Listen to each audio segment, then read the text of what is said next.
sont dits à tout. Hey, what's going on there, jerk faces? It's your boy Andy, and you're watching Nocturnal Transmissions, brought to you by the Circle of Jerks podcast. Conversation you could be having during the day, but having at night. We're back another week with movie reviews and current event stuff, and general jerkiness, I guess. Yeah, general jerkiness. I like it. Yeah. General jerkiness for your viewing pleasure. With me, as ever, hosting this thing is homeboy Rob. How's it going, everybody? What's going on? And if you have not checked out our YouTube page, please do, because there is a wonderful interview with Rob. So if you want to find out more about this guy, just go to the Circle of Jerks podcast channel page, and it should be one of the first videos. It should be the default video playing. Yeah. So after watching this, go go check it out. Yeah. Watch it after the live stream. Exactly. Priority. Orders of operation here, people. But yes, tonight our movie review.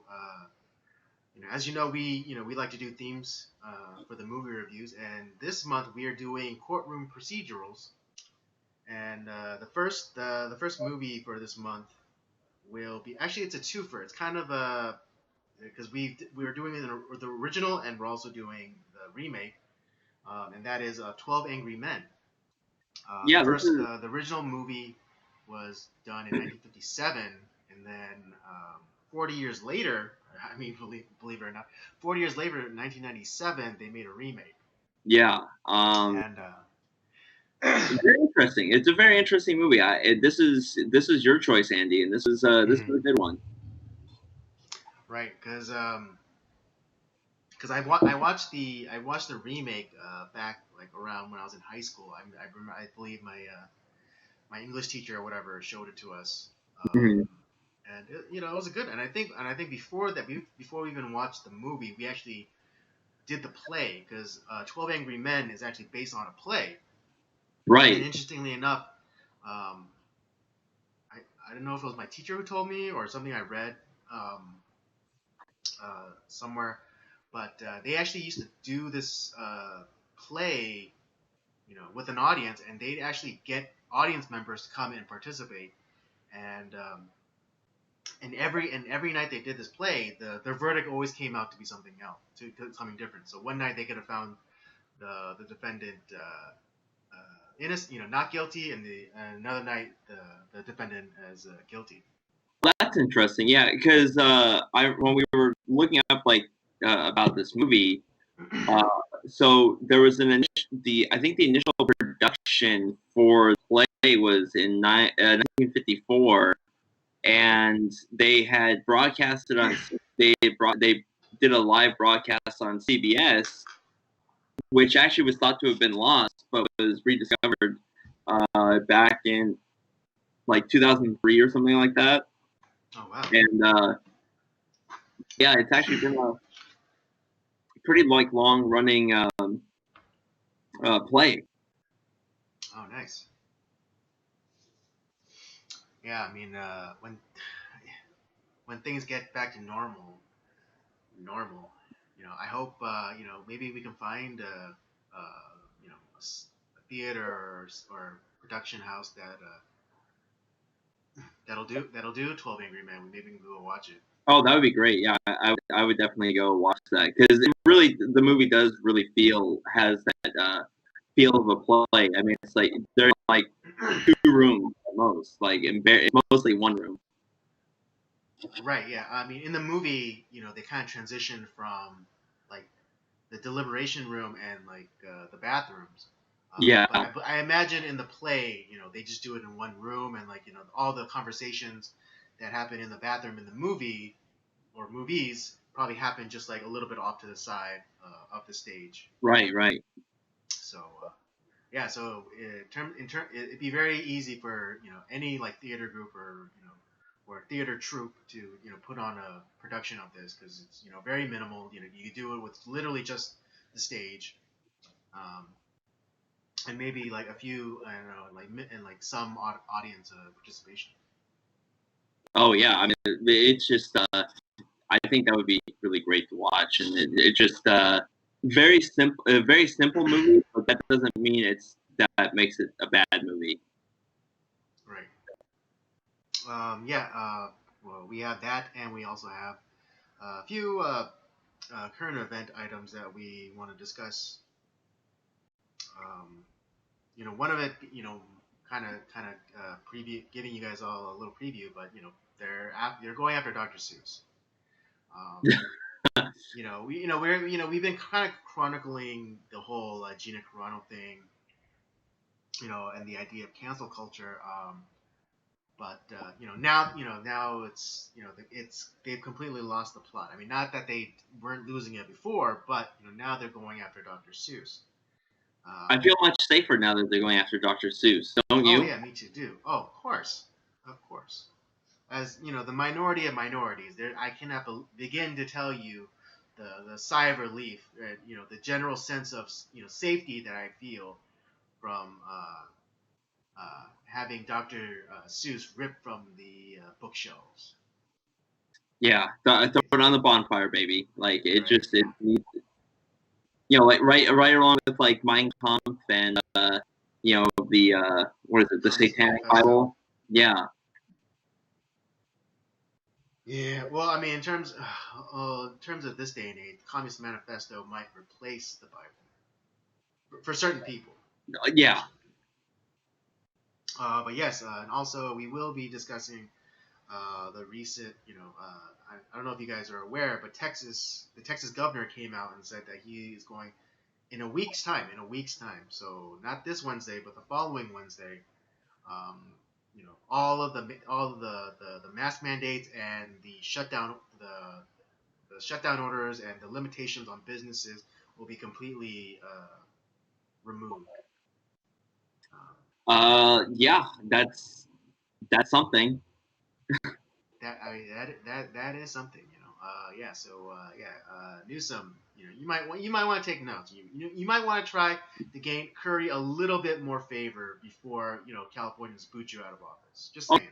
well, if you read his tweet to that, like that story about the Texas governor, it's like how it's like he's something like along the lines like, oh, what a, like how reckless. It's like, let's talk about reckless there. Oh yeah. Yeah. I don't know if you want to just jump right into it, because I think because since we're already talking about, because I mean Let's do I was it. Why gonna not? I was gonna do a little catching up, but since we're already kind of talking about it, since like, and I think I think I just gave you like basically like it's like standing in a park where I just like open the gates and you're just like ready to go. Yeah. So yeah, so why don't we talk about the Texas governor releasing his citizens from like Well, literal authoritarian communism? it's like, oh well, and I think like I know what your thought process is on this, where it's like you would think that like, oh wow, this is a good thing. Finally, it's like, but no, that's not the.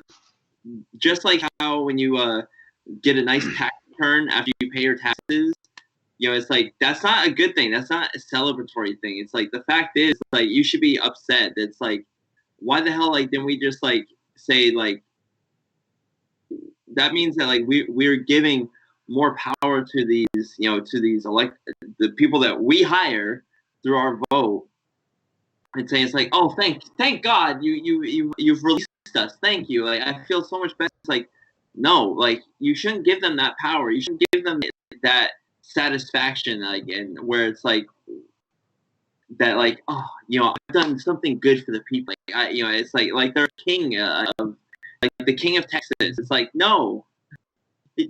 How about this? Why don't you guys just refuse to? You all rise up and refuse to like listen to them. You people that are trying to subdue you, and you live your life. live it like how you need to live. If you feel like you need to wear a mask, or you need to distance yourself from people and do things a different way, do that. If you're someone who's like, yeah, this doesn't bother me, I can go to a bar, I can go to a restaurant, I can do all this and still be safe. Do that. Live your life. Don't give these politicians more and more power, and these they're already have an ego the size of a hot air balloon. Don't give them even more of an ego. Yeah, it's kind of scary how much you live inside my head, Rob. Or how similar we think. But yeah, it's like people, because there are some social media influencers that I follow, and they're they're applauding this move by the Texas governor, and it's like, and I don't necessarily disagree, but like as you were saying, it's like don't act like that that they have the power to do or they have the power to do this in the first place. What they did was not in their purview in the first place. So it's like, Exactly. oh yeah, it's like, oh, thank you for allowing me to breathe oxygen. That's Yeah. essentially what that's essentially what I mean, and I don't mean to seem like I'm coming down on people that would who I agree with most of the time, but it's like, but the take where it's just like, oh, finally, a leader who's doing it right. It's like, no, just No. right, and it's like, and None of isn't them it are doing it interesting? right. And isn't it, yeah, and like there's no such there's no such thing as uh, particularly in our society and how it's supposed to be run. There's no such thing as a right decision. It's just, everyone just makes the decision that's what they think is right for themselves. Which is And what America has stood upon for a couple of centuries. I think it's worked out pretty damn well. yeah, no, exactly. And isn't it interesting that that they're lifting all of these restrictions and mandates right when now that they think that it's safe because of the vaccine will be readily available now. Yeah, even Don't. was it President Biden saying how we're by May we're gonna have vaccines for every American. It's like, wow. Yeah, no, it's like it will like, and he's like saying how what is it? He was basically doing the same numbers of vaccinations as Trump was doing, but he's like he made it sound like he was doing more. Yeah, pretty Yeah, much. I forget exactly the number that he cited, but it's like, oh well, I'm doing this many vaccines a day. It's like, well, but then like it was basically doing it by the day, but then but then like if you break it down or something, like it's like the same amount as Trump was doing, but Trump was doing it like by the month. Yeah, it's just So I mean, shoot, my parents just got their second dose like this past Monday. yeah. So like But remember, according to Dr. Fauci, that doesn't mean anything. right, no, exactly. So it's like it doesn't like these governors or whatever who good for them for you know doing whatever they're doing opening up less restrictions or whatever, but it's like what's the point? Because Fauci said that it doesn't matter even if you get the vaccine. You still have to wear a mask. You still have to social distance. Like, then what good is the vaccine? Or yeah, it's worthless. It's worthless. If I still have to Because wear a remember, mask, if I still have to social distance, um, if I still have to stay away from like grandma and grandpa, then what is the point? because What is the remember point of the the vaccine? virus I can might still I might travel as to well. you, and it can this virus can it can cling to your body, and it can attach itself to other people, that all that asymptomatic spread that they've been touting for who knows how long, since pretty much from the beginning. And Yeah, and I mean, just this. I just came across this information recently, and I haven't been fully been able to verify, but it's a lot of people have been a lot of people have or people that I've been following have been saying this, but they haven't even identified the so-called COVID-19 virus. Yeah. Like they haven't isolated like in the specific DNA strand. And what they're doing, and they're doing is going off of like computer models, and they're saying like, oh, this COVID-19, it's kind of like this SARS COVID 2 thing. And then what they did, kind of like Jurassic Park. If you've ever seen the first Jurassic Park, where they talk about like finding, using dino DNA, but it's just like missing some things, and so they fill it with frog DNA. That's Right. essentially what they've done here with COVID-19. It's like, oh, it's kind of like this, and so we're just gonna go. We haven't really identified, because there is a process in which that steps you have to follow to identify this thing. That's why the whole the scary term of novel virus, like never before seen. It's like, no, it's like, well, how is that possible? If you're saying that if it looks like this other virus here, this other virus that's already known. So how is it novel? It's because all these know-it-all experts that actually don't know a damn thing, and they're saying a whole bunch of stuff when they actually really don't know the answers themselves. But remember, they're the experts, so we just have to listen to them. It's follow the science, Andy. I know, right? I just can't. I don't know why. I just can't seem to follow the science. Maybe because I am sub intellect mongoloid. We're not the social betters, Andy. Remember Of that. course not. Of course not. No, we should always look to our social betters. Remember, They know what's good for us. They know. Look to your mayors, look to your governors, look to President Biden and Dr. Fauci. They'll lead the way. Right. Exactly. I'm sorry, I kind of got off topic, but or maybe I still was on topic, but I just went into a rant. Yeah. So you know, kudos to Governor Abbott of Texas, and Ron DeSantis of Florida for Ron DeSantis was the first governor to say like, all right, no more lockdowns, no more mandates. Yeah. But interestingly enough, I guess this brings me to my another next point about like uh, you know how you gonna stop businesses from enforcing their own mask policies. I mean, just recently with that at CPAC, which is the uh, Conservative Political Action Committee Yeah. conference that they had in Florida. Oh God, don't you, there's a whole like a right wing influencer, removed his mask to take a picture with a fan, and the cops came and kicked them out of CPAC. Oh really? Jesus. Yeah. I mean, I think because the enforcement mechanism has never been the government. It's never been the police. It's always been the individual. It's always been the businesses. Because there's never been a time where like I wasn't wearing a mask and the cop came up to me and was like, "Hey boy, where's your mask?" Yeah. It's never been a time. It's always employees at businesses that have been enforcing this. So even if Newsom tomorrow said, "All right, everyone, the mask mandate's gone. Do whatever you want." Do you think because the amount of fear that they pumped into this thing, do you think that the businesses are gonna just on the turn of a dime gonna do the same?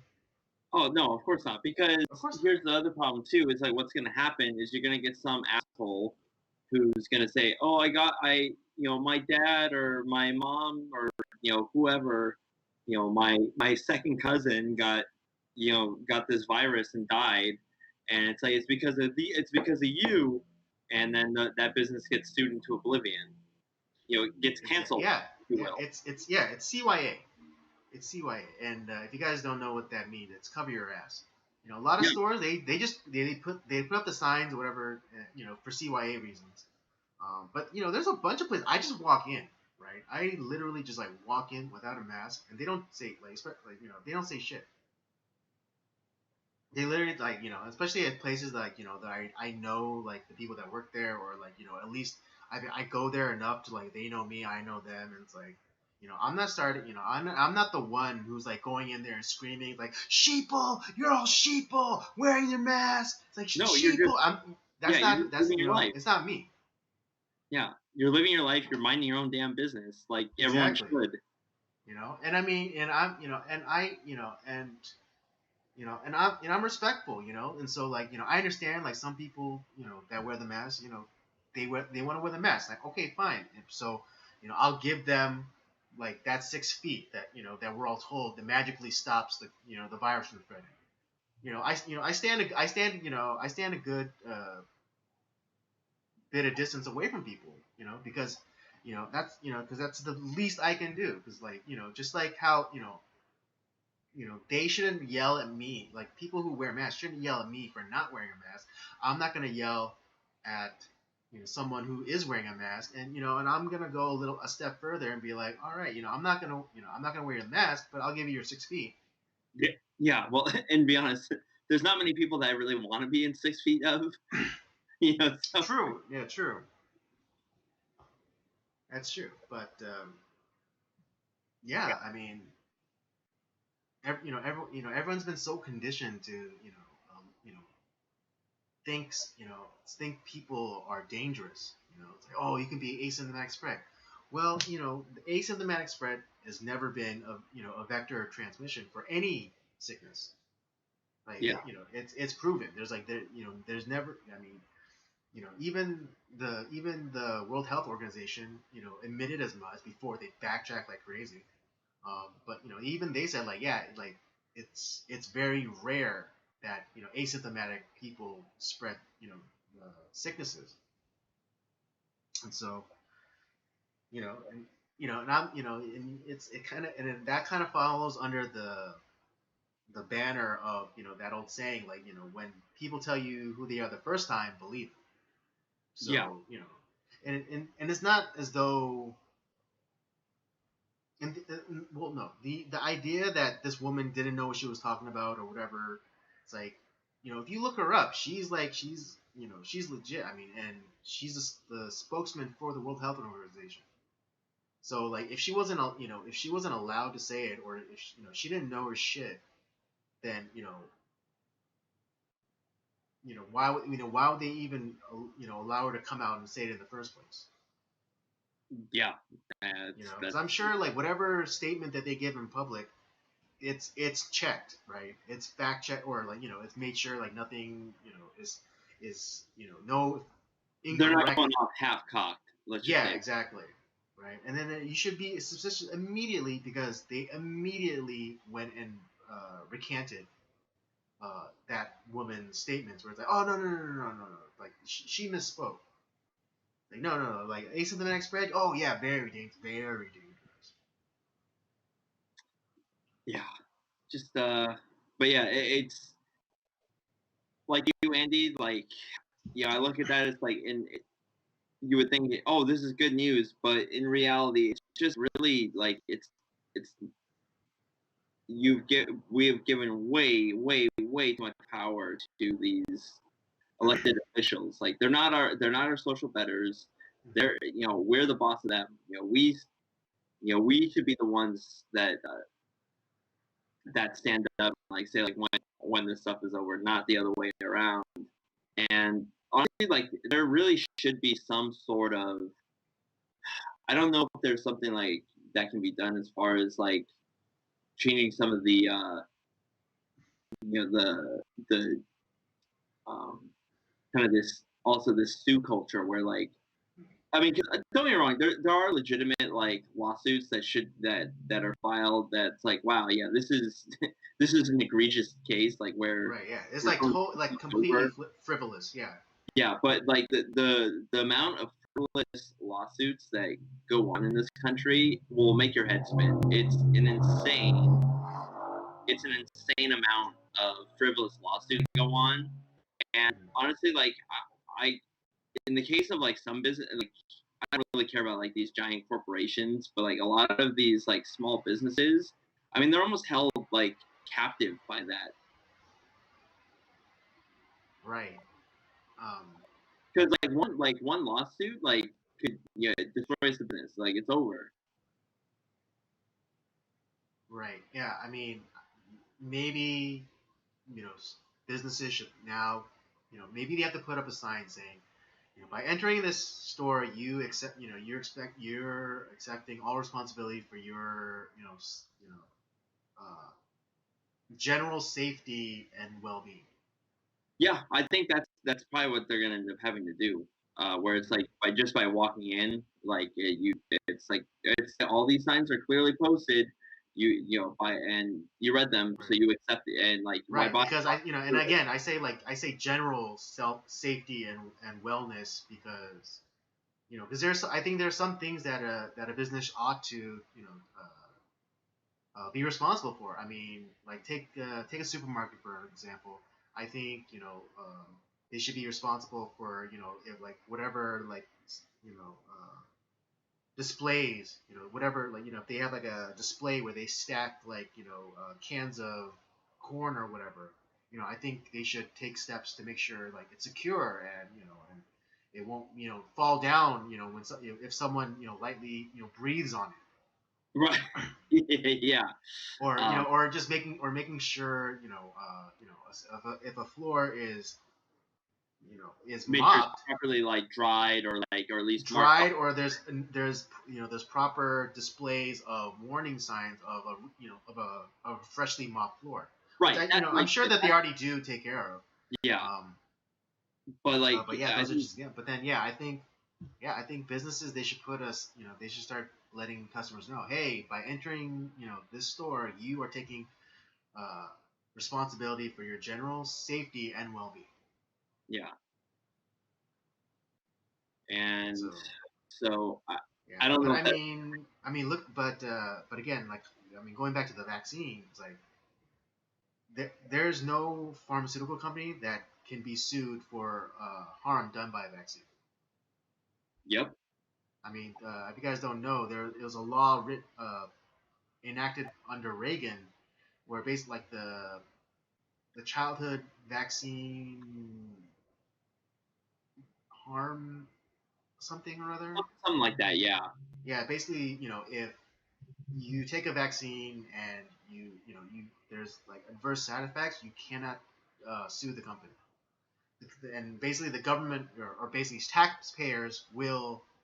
uh, taxpayers will basically pay out the vaccine manufacturers should. Jeez. That's Yeah. insane. So like with this vaccine that's coming out, that's been rushed, that hasn't been approved. It's just the people seem to, again, it's the linguistic manipulation is like ridiculous right now because what is it? They say that they're granting emergency use for these vaccines, but they're not approved by the FDA. They're just given emergency use authorization. So it's pretty much like it's kind of like if you're on your deathbed, like that's pretty much like Pretty much. I mean, yeah, and I mean, and isn't it? And I don't know why they need to do that because, well, I mean, I guess I do understand, but I mean, Trump signed that Right to Try Act. to be honest is fine. I think if you're on the verge of death Right. If you're and terminal, you should be able to like stick sage in your ass, and swallow crystals. If you thought if there was like 1% chance of that working to cure your disease, yeah, go exact ahead, go for it. What do you have to lose except for your life? But yeah, so yeah, this I mean, like, and the quickest vaccine we've ever gotten was, it took 4 years, yeah, I mean and because that's the the people who are taking quickest. this now, they're not on their deathbed. Yeah, Sorry, they're no, not. and it's like, and yeah, and you guys are the long term study. You do realize that. I mean, I shouldn't be one to disparage because my parents went and got the vaccine too. But it's like, it wasn't as though I'm happy about it. I raised my concerns, but ultimately it's their decision.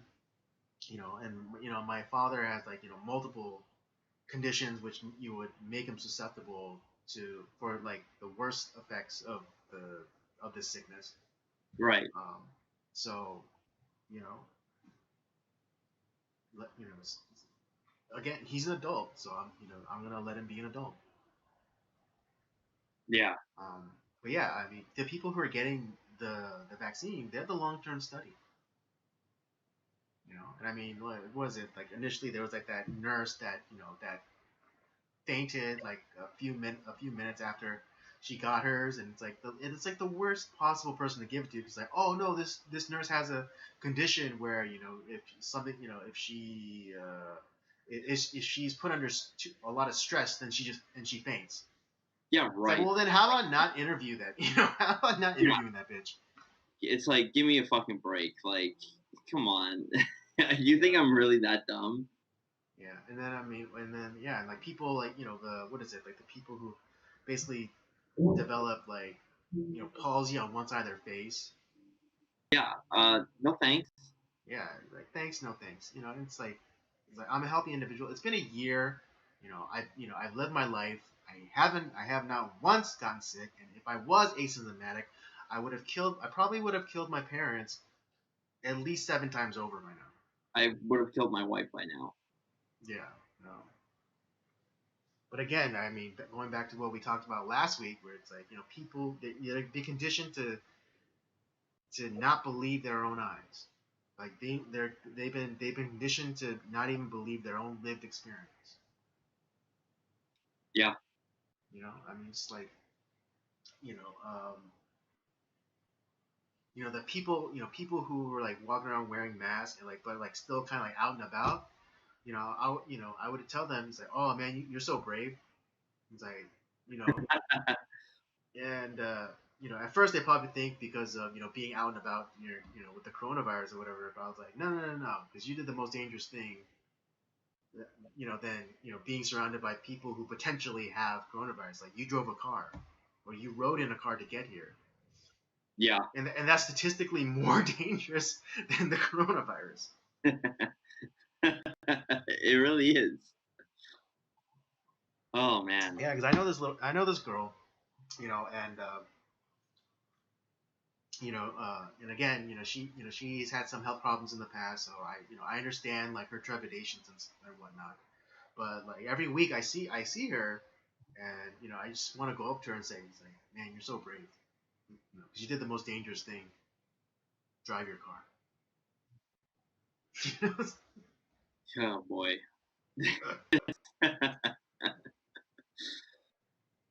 Dude, driving, especially like, because now like more people are coming out. Dude, driving is people haven't been driving for like a year. Now they're on the road and like it shows. It shows big Yeah. time. Yeah, I mean, luckily I mean, as much as like I don't go out or I don't have to go out because I don't, I work when I want to basically, and I mean, and right now my part time job, is I don't even know if I'm ever gonna be hired back. But the boss hasn't asked back for the company credit card yet, so I'm gonna assume I'm still hired. Um, but man, what was I going with this? Oh yeah, it's like yeah, like but my driving skills haven't suffered at all. No, nor have mine. Yeah. But then also it's really amazing that anyone's still alive because with all the distractions of like phones and like GPS and screens like even in our cars now. So It's God. Honestly, like I think all that needs to fucking go away. Because there's so many people that aren't paying attention to the road now. It's just they're looking right, at all this right, other right, stuff that's like really unnecessary. right. Yeah, I mean I understand like kind of like some cars that have like the heads up display, and now like certain cell phone holders they're designed so that they latch onto the what is it the like the what's that the dash like in front of the driver. So like your Uh, phone could yeah. So you're like your phone kind of acts like a heads up display. yeah, I know what you're talking about. I'm blanking on the name right now, but yeah, it's the Yeah. Well, that at least that part of the car. yeah, But Yeah, but still, screens are very. I think screens are very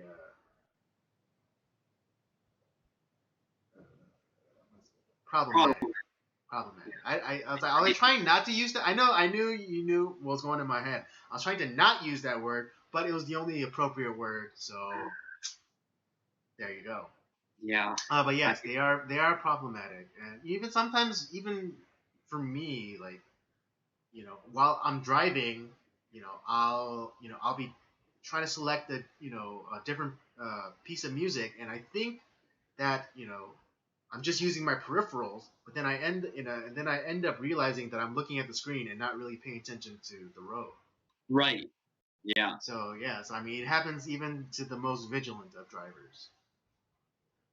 Yeah. I mean, it's happened to me too. So it happens. So that's why I was Yeah, like, I try to use yeah. That's why I kind of like your car still because it still has like it still has like the monochromatic display.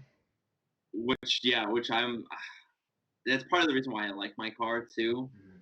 Just because. Yeah, I mean, there's a part of me that misses my old Toyota Solara, and Yeah. Oh yeah. it's because yeah, it was like very bare bones. And, like the only like the only the most advanced piece of technology was always my phone. Yeah. I do So remember that. yeah, and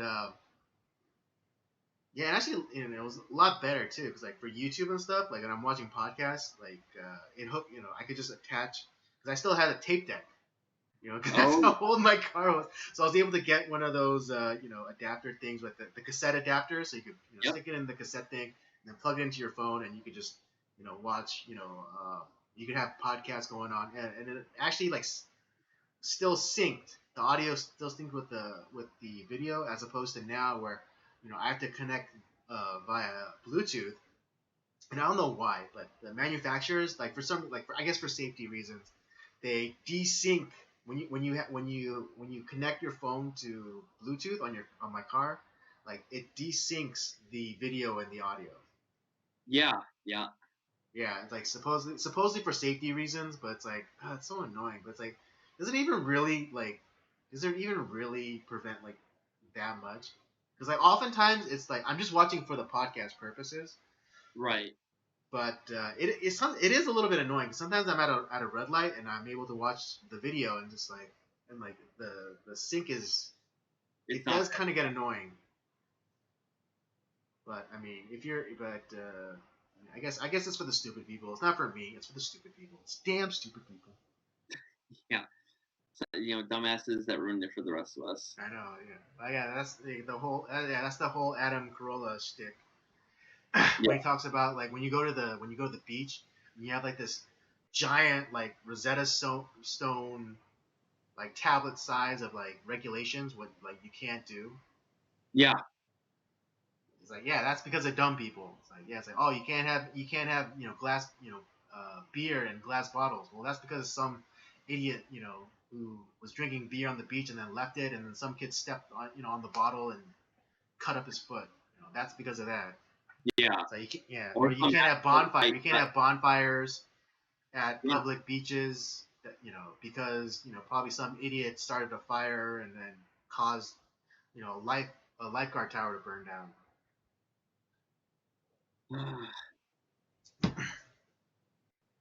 Very frustrating. Yeah, I mean, and that's the scary part of like kind of getting back to the original topic. That's why it's that's just what's so scary about these so-called temporary regulations. Um, because when it comes to the government, temporary oftentimes It leads becomes to permanent. permanent. Yeah. Yeah. And so, yeah, uh, if Newsom came out and said that the mask mandates were over, it wouldn't trickle down to the businesses for a good long while. No. Nope. So,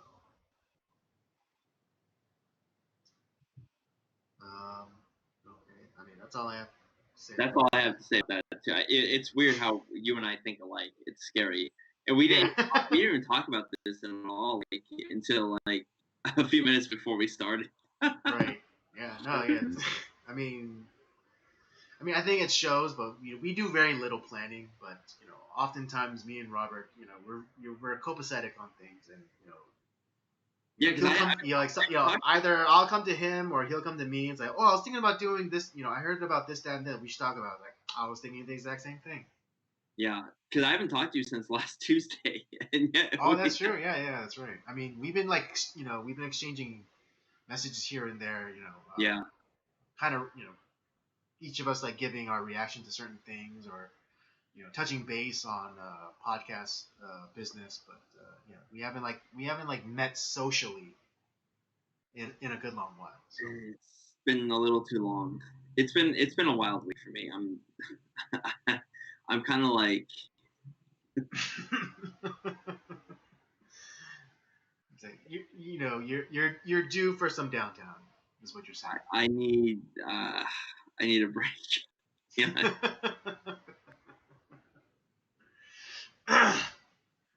Well, maybe something can be worked out. yeah. Maybe something can be worked out. All right. Let's clumsy transition, but let's get into some of the cancel news that doesn't involve Gina Carano. Though, I mean, one thing is like to continue along with that, like they're now going back to like pretty much like anyone that is associated with her and like her life at some point. They're wanting to cancel those people too, like Henry Cavill, who uh, what dated her like what 10 years ago. Like, oh, he's got to go. It's like, Yeah, what? it's like What does that do anything? Like, he's not like, it's not like they're currently dating or married. Like, who right. No, so yeah, so why does he have to take responsibility for her? It's it's kind of like that Chappelle joke when he's like making fun of Bill Clinton and the whole Monica Lewinsky situation. It's Yeah. like it's like every woman has that one dick they regret. So Yeah. it's like, yeah, so it's kind of in the reverse. It's like Yeah. Yeah. So Henry, I don't know. Yeah, I mean Henry Cavill seems like a cool dude, but it's like there's one vagina he regrets. I mean, it's just, I mean, if it like ends up like ruining his career, like, which it shouldn't. It's like who? No, of course. Yeah, I mean, I'm joking, of course, and of course I don't want his career to be canceled. For simply associating. I mean, because that's really what it boils down to. It's about association. Right. I mean, I mean, kind of related to the Mandalorian stuff, but that there's actually a campaign by some of the faction at Lucasfilm, that falls under Kathleen Kennedy, where they're trying to cancel Rosario Dawson. For what? Yeah, exactly. For what? But it's completely capricious because she came in under Jon Favreau. Wow. Yeah. That's insane. Because there's going to be a whole show that they're going to be doing it with Ahsoka Tano, like the character that she's playing. Right. I mean, yeah, like what is it? Bill Burr kind of came out, very carefully recently talking about the situation, but he sounded like, I mean, I hate to do this, but I'm gonna do it. But he sounded like a Jew in Poland in 1937. So, because I didn't hear his whole spiel. No, I mean, it's not as though he directly was talking. It was like him and Bert Kreischer have a podcast, and then they had another friend who, that friend kind of just like brought up this whole situation with Gina Carano, and you could tell by his like body posture and like by his vocalization that he was uncomfortable and like he didn't want to talk about it. To be honest, I don't blame him. Yeah, because I think initially he did have some sort of a take on his own personal podcast, But Yeah, it doesn't matter. Like anyone who came in under Favreau or Filoni, they have a bullseye on yeah. I mean, to be honest, I kind of don't blame him. them. Yeah, Uh, neither do I. yeah, because honestly, like he doesn't, uh, knowing him, he doesn't need any of that stuff. Like, but I think he like since he's come back, since he was on the Mandalorian and all that stuff, like Hmm. he enjoyed it. Like I think he like enjoys Right. being. Yeah, and he's even admitted that he's not a Star Wars fan. Yeah, he's not, but he's like, Yeah, you know but what? yeah, but I think yeah, but I think he's enjoying what he's doing on Mandalorian.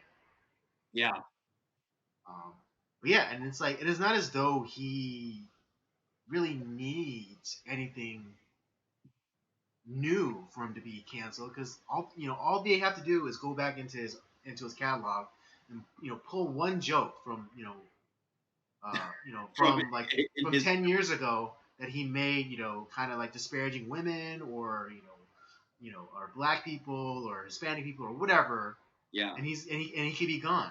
It doesn't matter. I mean, he does kind of have fuck you money, so he'd be just fine. But True. I think the other thing is like But I I think, think yeah, interestingly enough, I think the real mark of wealth though is fuck me money. yeah, It's like, it'd be like me spending $1,000 on a lawyer to fight a $500 parking ticket. yeah, I mean that's kind of where everyone wants to be, but that would be the best kind of oh yeah, that'd be the best kind of wealth to have, like the fuck me, like this is costing me money. exactly. But yeah, but I mean I don't think Bill Burr's there, but I definitely think he does have fuck you money. Yep. So yeah, I mean like so realistically speaking, even if he does get canceled, he'll be fine. Yeah, he'll be fine. But like, I can understand like why he would be hesitant to talk about anything like about that.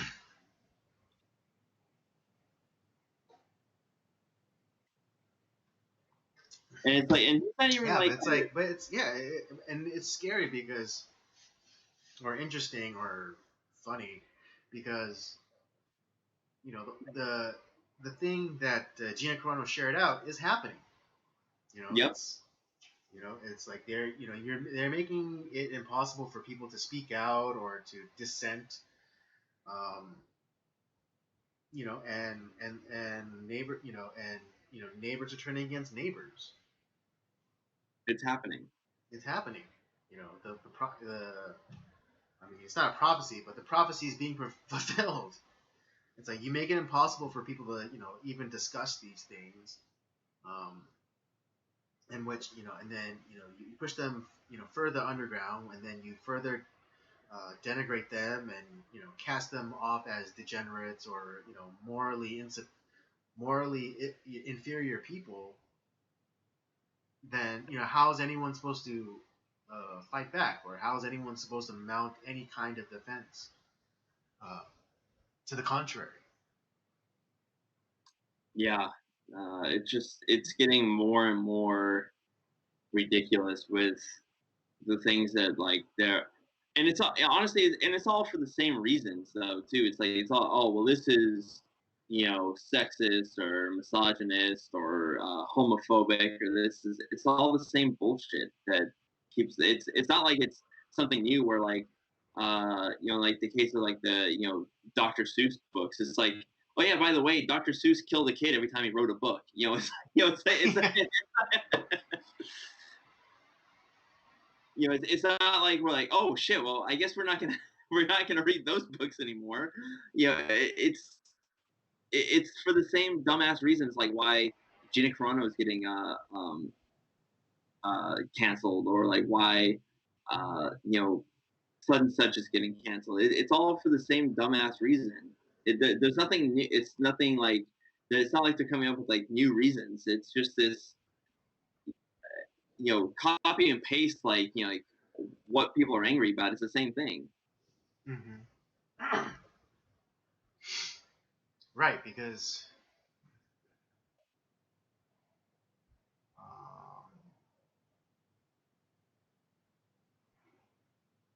they're applying morality to a.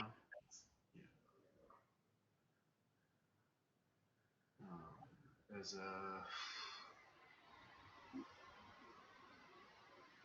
what is it like all what is it? All sins are crimes, but not all crimes are sins. Yeah, that's Um, so yeah, that's what's happening to people. It's just like oh, you make a women drive. It's like oh, women can't drive. It's like canceled. It's like oh, a certain type of black person, wears his pants down below his crack, which is just inviting strangers to poke around. It's like cancel. that is actually the reason why. Yeah, it's like exactly. Exactly. Oh man. But When I yeah, found that out, I was like, oh my god. Well, because I've never worn my pants that way, so it was never like right. I mean, but like, I wore baggy pants, but I never really sagged my pants. yeah. So yeah, I mean, we grew up in the '90s, so of course we yeah, wore yeah. pants. I mean, half my wardrobe was Jenko jeans. So Dude, yeah. um, but yeah. Yeah, when I found out, that was a signal, a prison signal, for butt stuff. I was like, oh damn. Yeah. It's like, yeah. Oh Like, yeah, god, I'm down for the butt stuff. I forgot which comedian was it was a black comedian. I forgot who it was. Maybe it was like it might have been Alonzo Bowden talking about this, but like he was saying it's like talking about like the story behind all that. It's like and it's like, oh shit, that's what it's for. Like I'll wear 3 belts. It's like yeah. uh yeah, but I'd rather do like the plumber dip than sag my pants like that. yeah, Because at exactly. least like with like the plumber's dip, it's like it just kind of like happens when you wear jeans and stuff. It happens. Yeah, it just happens as opposed to like hey boys, ready to play. Yeah. And if I hear one more goddamn like commercial about a company telling me how much they care or about like some issue or they care about me, I'm gonna go fucking insane. Yeah, I mean, I'm or tired of hearing okay, about. I could okay. Since you are in a mixed relationship, I can ask you this. I mean, yeah, you're not exactly the demographic that they're pushing, but being in a mixed relationship, do you find the ads with the mixed couples and the mixed families to be annoying? Yeah, a little bit. It's just like it's who cares? Right, and But the but thing is, see, it's not about like it's. I mean, it's just a commercial, whatever. mhm, But like, it's not like so much that it's like if it was like 1 or 2 commercials, like it's like okay, yeah, of course, there's going to be some mixed couples, right, but it's not like honestly, it's it's actually pretty rare. yeah, no, exactly. That's like the whole, that's why, um, what is it? When they did that survey, when they asked people like what percentage of the United States do you think is gay or homosexual, and they said like a quarter, like 25%. It's not even close. Exactly, it's not even that. And it's only because of like the overrepresentation that they have in the media. Yeah, Like the show, like they always they have the gay best friend, or like Modern Family, where they have the gay couple with the adopted baby, and so on and so forth. But yeah, so I mean that's what they're trying to do with like the idea of like mixed couples. It's like mixed couples is a very rare thing, and I mean and I'm not saying that that there shouldn't be mixed couples, but I'm just saying it's not as big of a thing as these advertisers or people in media are trying to make it out to be. and honestly, like if there was like yeah, when I like think about like I don't look at my wife like oh she she's Asian. I'm better than everyone because I'm in a mixed relationship. Honestly, like none of that like comes into play at all in our relationship. And if if we're watching like well, first of all, we both like kind of like hate commercials to begin with, but Mhm. then if we're like watching TV and it's like, wow, there are way too many white couples on TV. Like we are not represented at all. Like when that crosses our mind, oh, never. It's just like, and even in like movies too. Like I I could care less. Like just for me, it's just like come up with a good story. I don't give a shit about like if the actor or actress is like black, white, Asian, whatever. I just want a good story or a good action movie. Who the fuck cares? Like I said, yeah, I look at something like the movie that we're going to be talking about today, 12 Angry Men, and yeah, like all those guys are white, but those guys have nothing to do with me. Like their life does not represent me at all. In either the original or the remake.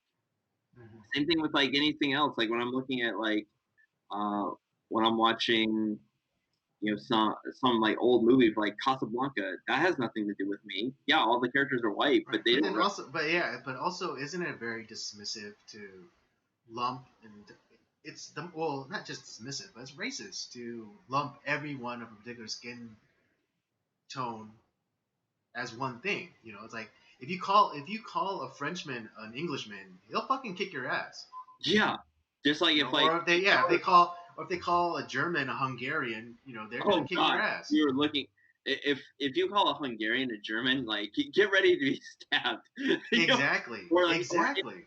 any other like Eastern, if you call it Hungarian, any other like Eastern European, like they're Ukrainian or like Well, if anything you like call a that. Ukrainian a Russian, oh my god, they'll Oh, fucking kick dude, your ass. you're looking for trouble there.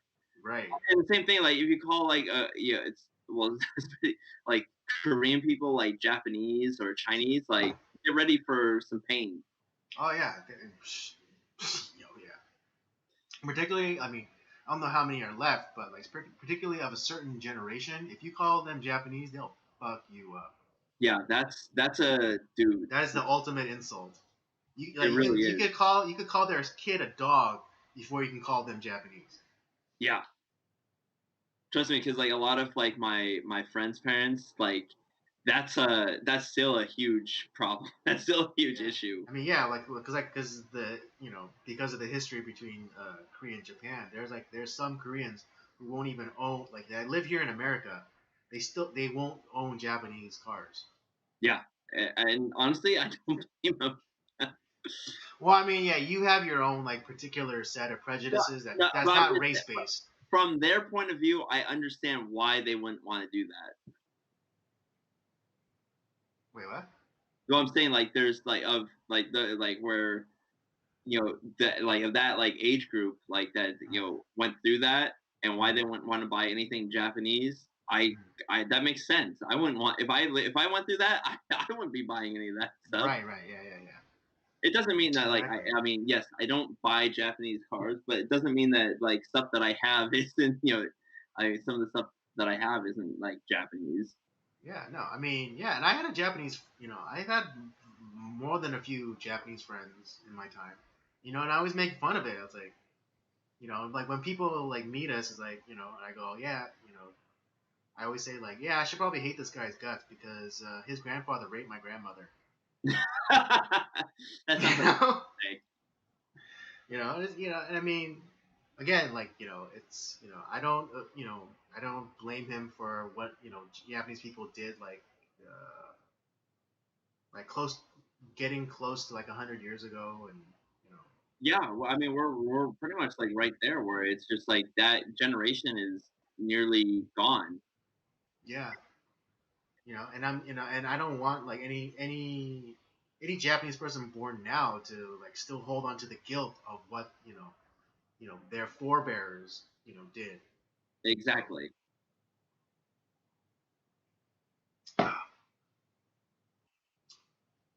um, But yeah, it's just like, but like I was saying, it's just when I see all these like ads of just like these just giant corporations telling me how much they care about me and my safety. It's like, no, you don't. You don't get. First of all, like, just stop. Right. You I don't get. think yeah, and I think that's a very really interesting thing that's going on right now, where like the right and the left they're coming together in like really weird ways or unexpected ways. Um, there was like that whole Oreos cookie thing, where they put out that tweet saying, oh, trans people exist, Yeah, and people on the right and the left came together, and they're like, oh, thank you, basically, like trans people or people on the left are saying like, oh, thank you for validating my existence. Now, now I can go get diabetes from your product. yeah. It's like don't get me wrong. Like, I mean, I'm not an Oreo cookie fan. I mean, I do like cookies, but Yeah, it's I like mean, yeah, I have to be in a certain mood for Oreo cookies. true. Yeah, like I said, every once in a while, I don't mind an Oreo cookie. But you know what? I don't need to have Oreo cookies tell me that trans people exist because honestly, I could give two fucks about like what their politics are. Just tell me Right. the Or goddamn like cookie. yeah, or like and I don't need yeah, and I don't need them to yeah, I don't need trans people to give a hoot about me or my existence. Right. And it's like, here's the thing: you make cookies, I'll buy the cookies. That's the transaction. I Yeah, don't need that's or any. literally the only thing that I want. That's literally the only interaction that I want to have with a cookie company. It's like I have a product, I'll buy that product. Money and product are exchanged. Have a good day. Have a good day. That's it. So yeah, that's it. That it should be the limit of, or like, or when it's like, oh, we came out with a new cookie. Oh, all right, cool. I'll try that. Or that sounds disgusting. I'm not gonna try that. Right. That should be the extent of the relationship of these corporations and things like that are trying to sell their products. Like, it's just like that should be the limit of it. Who cares? Like, I don't need Coca Cola to tell me to be like, oh, I need to be Oh yeah, less, less white. Yeah, be less white. which is Yeah, don't. like, It's like don't be so certain. So which much. which has never made me like. Don't get me wrong, I love Coke and Oh Coke, yeah, me too. I. but That's why it made. That's why it made it so hard. Because like now I have to consciously not get Coke as much. I mean, I'm not saying that I'm I had outright to buy boycotting it. I had to buy a lesser product than Pepsi. Just to Right? prove Yeah. It's a like point. I'm not saying that I'll never like drink a Coke product, but if there's an alternative, I'll try and go with the alternative. I will stick to what I'll do is I'll probably drink the one superior Pepsi product, which is Mountain Dew, because it's way better than Mellow Yellow. I've never actually had Mellow Yellow. It's okay. It's not Yeah. bad. It's not as good as Mountain Dew. That's for damn sure. Hmm. Yeah. I mean, that's. I can see that. I mean, I does Mellow Yellow even remotely taste like Mountain Dew? I would say it's kind of like if you were gonna mix Sprite and Mountain Dew together, that's kind of like what Mellow Yellow is. Um, Okay. it I don't really know how to describe it. Like I said, it's just an inferior product. Mm.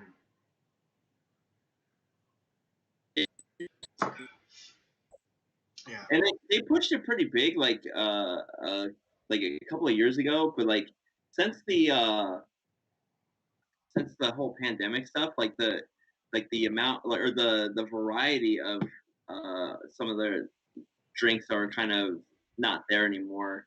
Because Mm. I haven't seen vanilla Coke in stores in over a year now. Mm. I Hmm. see like the 20-ounce bottles, but like the actual like can like or anything like that, I don't see that Hmm. anywhere. Well, I mean, because of like the shutdown and stuff, they've destroyed supply lines. Yeah, I think that's and And it's not like in some supply lines they'll never come back. So, or that's it'll take a really long time for them to like build back up. So, yeah. Yeah, I know, and that was like one of the big things early on in the lockdowns, where it's like, oh, farmers, they should just donate their food to, like, donate their crop to, like, what is it, food pantries or food banks or whatever. It's like, that's not how it works. Yeah, It's like, exactly. and to switch up like routes and distribution centers, like it's gonna be very costly. It's not just like some people just think it's like, oh, like they like think of like those old timey switchboards, and it's just like, oh, take it out of here, put it into there. Well, it Like said it it's like not like that. the all shallows are clear, and a lot of Yeah. people think very shallowly and like, oh, see, it's so easy, black and white. No, it's not. Hmm. Right, because like because say this was the supply, like the chain. Okay, so the farm, the truck sends it to a distribution center. The distribution center, like, boxes it all up, and then that facility then hires, like, three trucks to go to like three different, like, markets in terms of like regions. And so that those trucks then go off into their regions, and they drop it off at another distribution center, where then it gets divided up even more, which then that distribution center sends it to, like, localities, and then from those localities, then they get shipped to the stores. So you can't just say, oh, just take the food from the farms and send it directly to that. That's not how it works. There's Exactly. all these, like, steps in between, like, for the distribution, like for the distribution, that like, if you can't just switch things around, because you're then also messing with like people's paychecks and livelihoods. Exactly. And so everyone, people think like these supply lines are can be mismatched or whatever, but it's and mixed around. It doesn't work that Yeah. But yeah, like I said, I don't know. I've been seeing all these commercials and like tweets from these companies where it's like, uh, it just makes me want to vomit. It's just, come on, like, I don't, you don't care, like, I don't care, and I don't care that you care. way. Yeah, stop trying to make me care. You know, it's like, if I don't go to you for my morale. I don't go to Oreo for my morality. I don't go to Coca Cola for my morality. That's I have church. I have the Bible. That's where I go to for my morality. And for you, to Oreo, I go to maybe catch diabetes. Yeah, and even if I didn't have like the things that you have, like the Bible and my faith in church, who Mhm. I wouldn't look to for morality? These companies. Right. I mean, yes.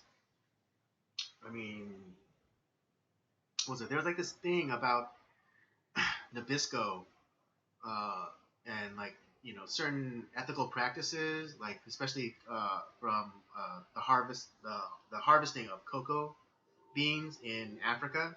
Yeah, Like somehow, like something about like all these like uh, bakery product or pastry companies came out and signed this agreement saying, like, oh, we won't source our cocoa beans or cocoa powder from businesses that utilizes child labor. And I don't know if on Nabisco, like, or the parent company that owns Nabisco, didn't sign that agreement. ooh, interesting. Mm, yes. So Sounds like something so like Nike would do. what was it? Sounds like something Nike would do too. Ah, right. Yeah. I mean, because like, yeah, Nike's the whole thing about them using child labor in China and whatever.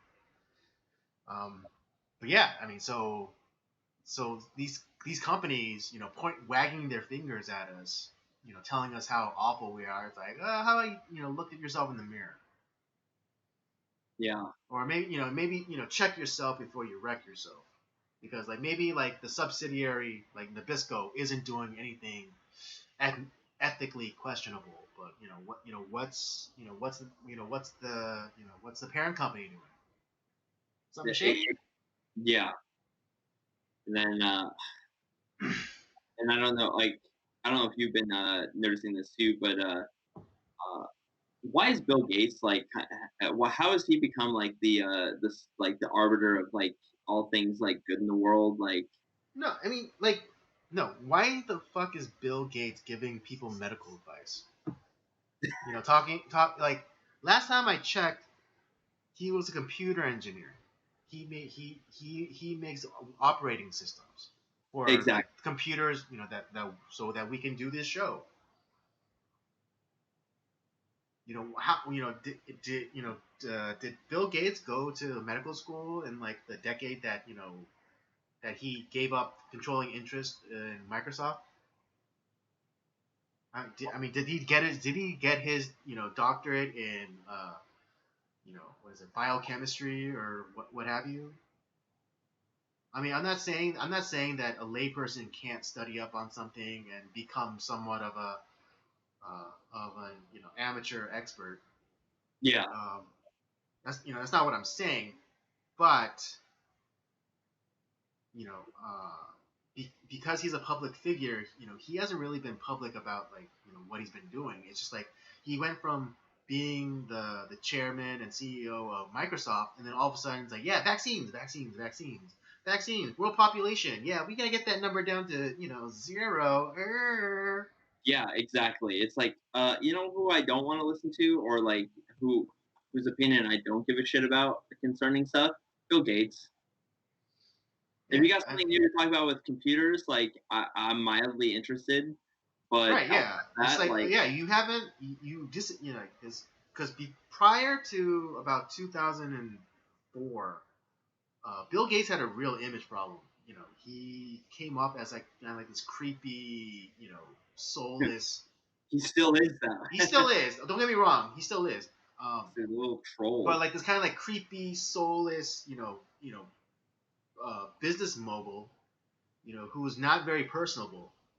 And then all of a sudden he had like this, he went through this entire like image revamp, and now like he's smiling more. He was like he's been doing like those funny skits with like the his like Paul Allen or whatever.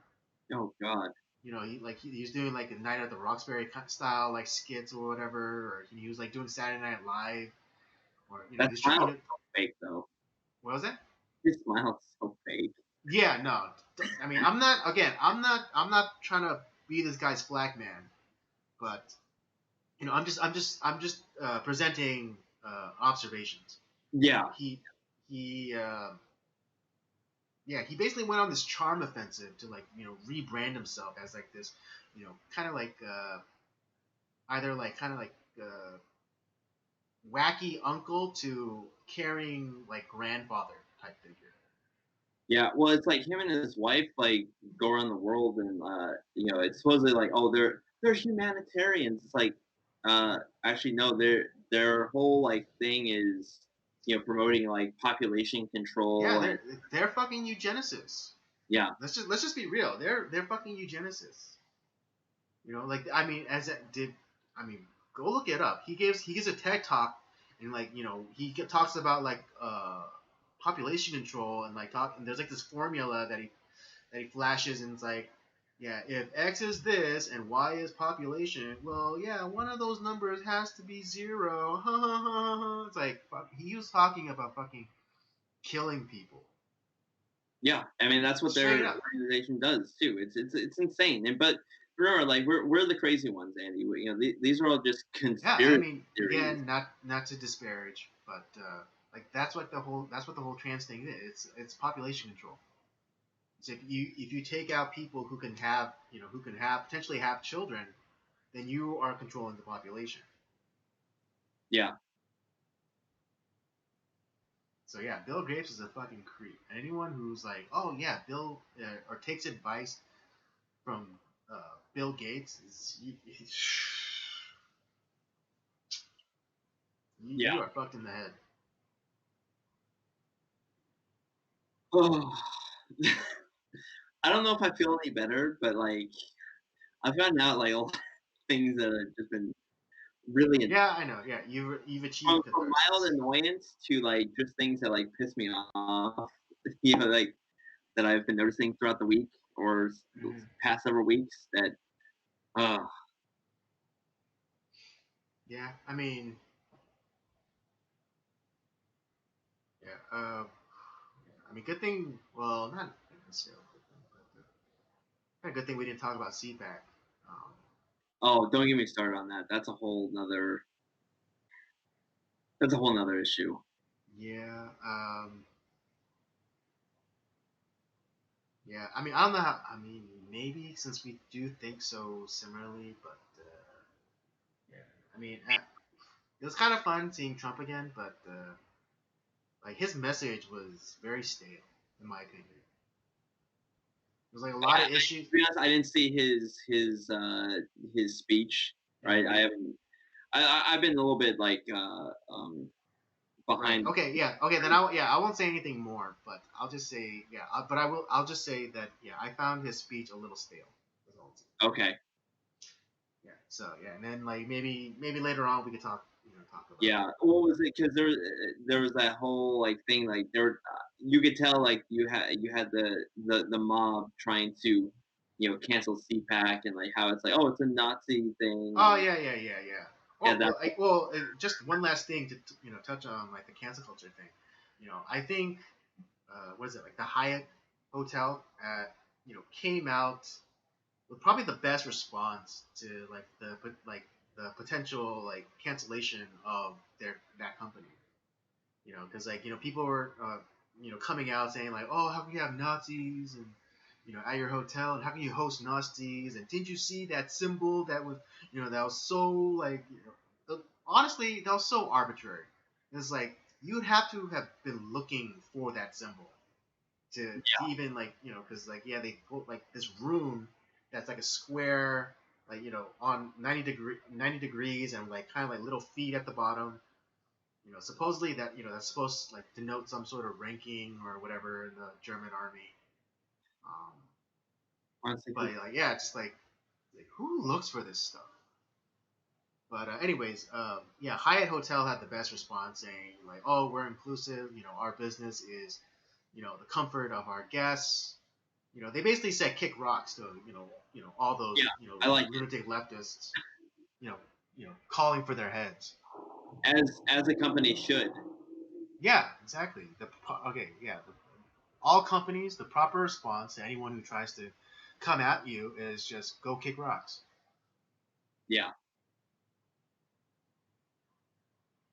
And by do and like by standing, it's just by standing up to the bully, you give that bully pause from ever starting shit with you again.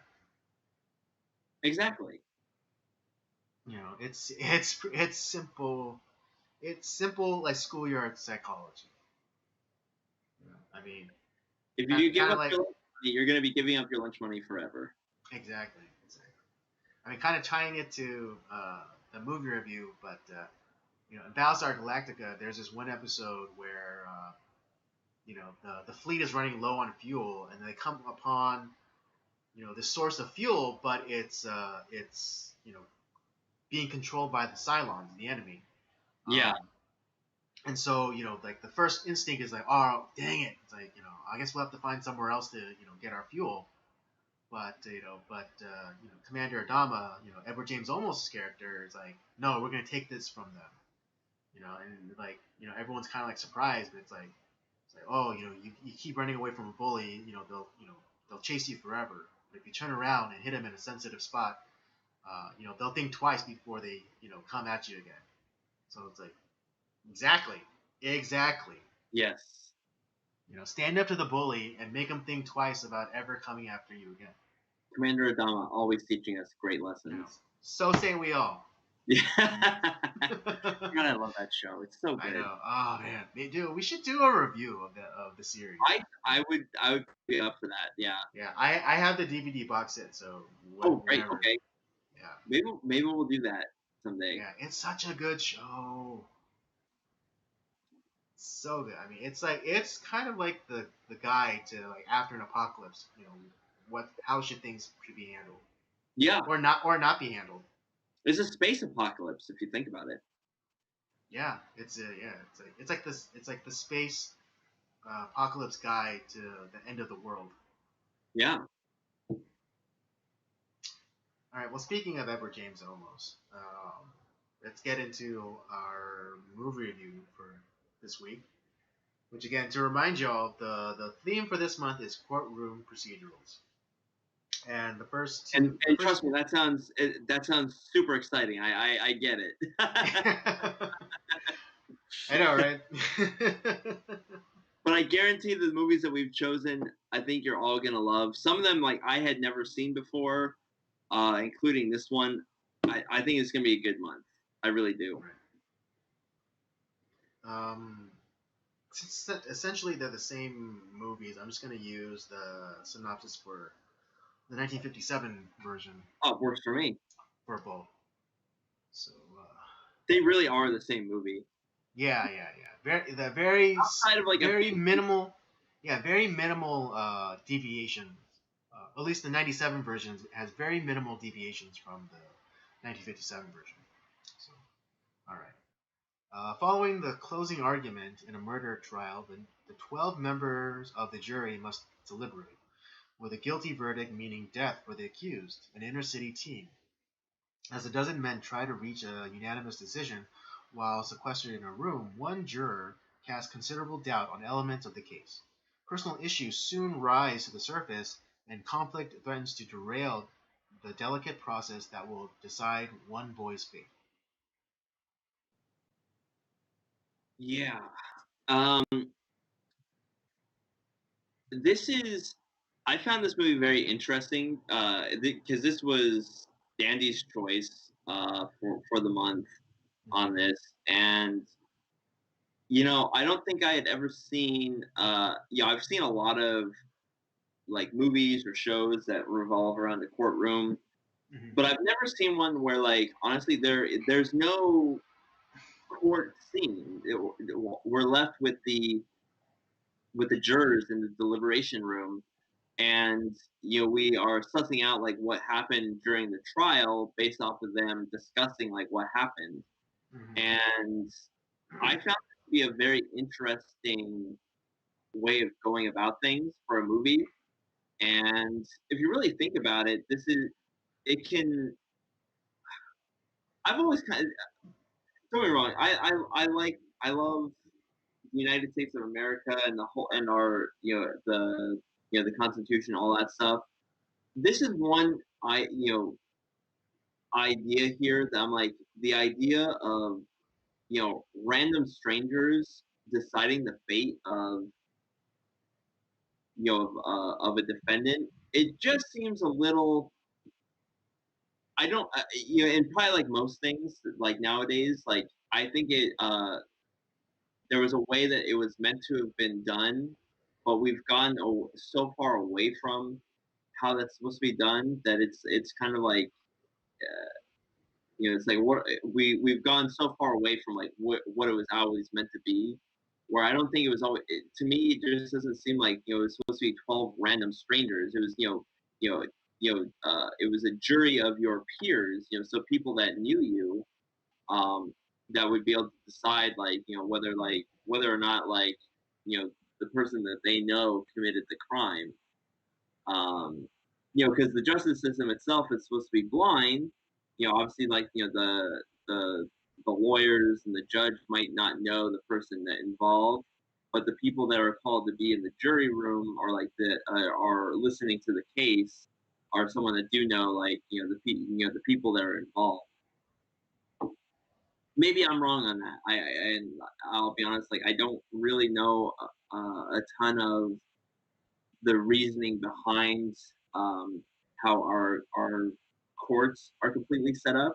But anyways, other than that, I found the idea of this movie kind of like interesting because we actually don't know for sure whether this kid committed this crime or not. We're only basing it off of like what the jurors are talking about based off of what they remember from the case or from the trial. Right. I think one of the I don't know why we didn't put this or add this to the list. Um, but maybe we could revisit it at a different time. But I think the movie Philadelphia does a good job of splitting the time between the courtroom and like the lawyers arguing and the deliberation of the jury. From if I'm remembering correctly. Is that Tom Hanks movie Philadelphia? Yeah, yeah, yeah, Oh, I didn't think about that movie. I don't yeah. think I've Neither ever. did I. But but how you were talking about how, or at least your curiosity as to why the legal system is what it is, or in this case, this movie, where it's all like, because usually courtroom dramas or courtroom procedurals, it's all about like the show trial, where it's like, or not show trial, but like the show of the trial, where Right, like the lawyers make their arguments and they, cross examination and you know, and and kind of ripping apart the testimony of witnesses and things like that. Um, but this is all. But I think it was appropriate because, at least for this movie, because we are also jurors in this case, right, and and we're getting all the info, kind of like how even the jurors are getting their information like second or third hand because 'cause, they weren't there and they're only getting as much information as they're being told, so they can only work off of what they know, or and so I think it was quite ingenious for the movie to start at the end of the trial and into the deliberation. right. Like I said, I think that it's a brilliant way. It's a brilliant way to do this movie, where like we actually don't like see any of the evidence presented by either the lawyers or throughout the trial. Like we're just basing it off of like what these guys remember. Exactly. Yeah. I mean, yeah. I mean, as jurors, you're encouraged to take notes and whatnot, and some of the jurors did take notes, and some took detailed notes, Yeah. um, which I'm sure were helpful. And it's like, in some cases, like, and this is also, where I go to the point of like where I think sometimes the idea of jurors can be an issue is like you have some people who take it very seriously. They're taking notes, they're paying attention, all that stuff. But then you have other people like who really like they don't give a shit. Like in the case of what was it, juror number 7, that guy, the only thing that guy cared about was going to a fucking Yankees game. Right. Yeah. Like he was ready. Yeah. He was just ready to call it guilty. Right off the bat. I mean, pun not Yeah, pun not intended. But yeah, he was ready. He was just ready to go. Drop the guilty verdict and then head off to back to his life essentially. right. Um, which is interesting because in the original, the trial took 6 days, whereas in the '97 version it was 3 days. 3 days, yeah. Um,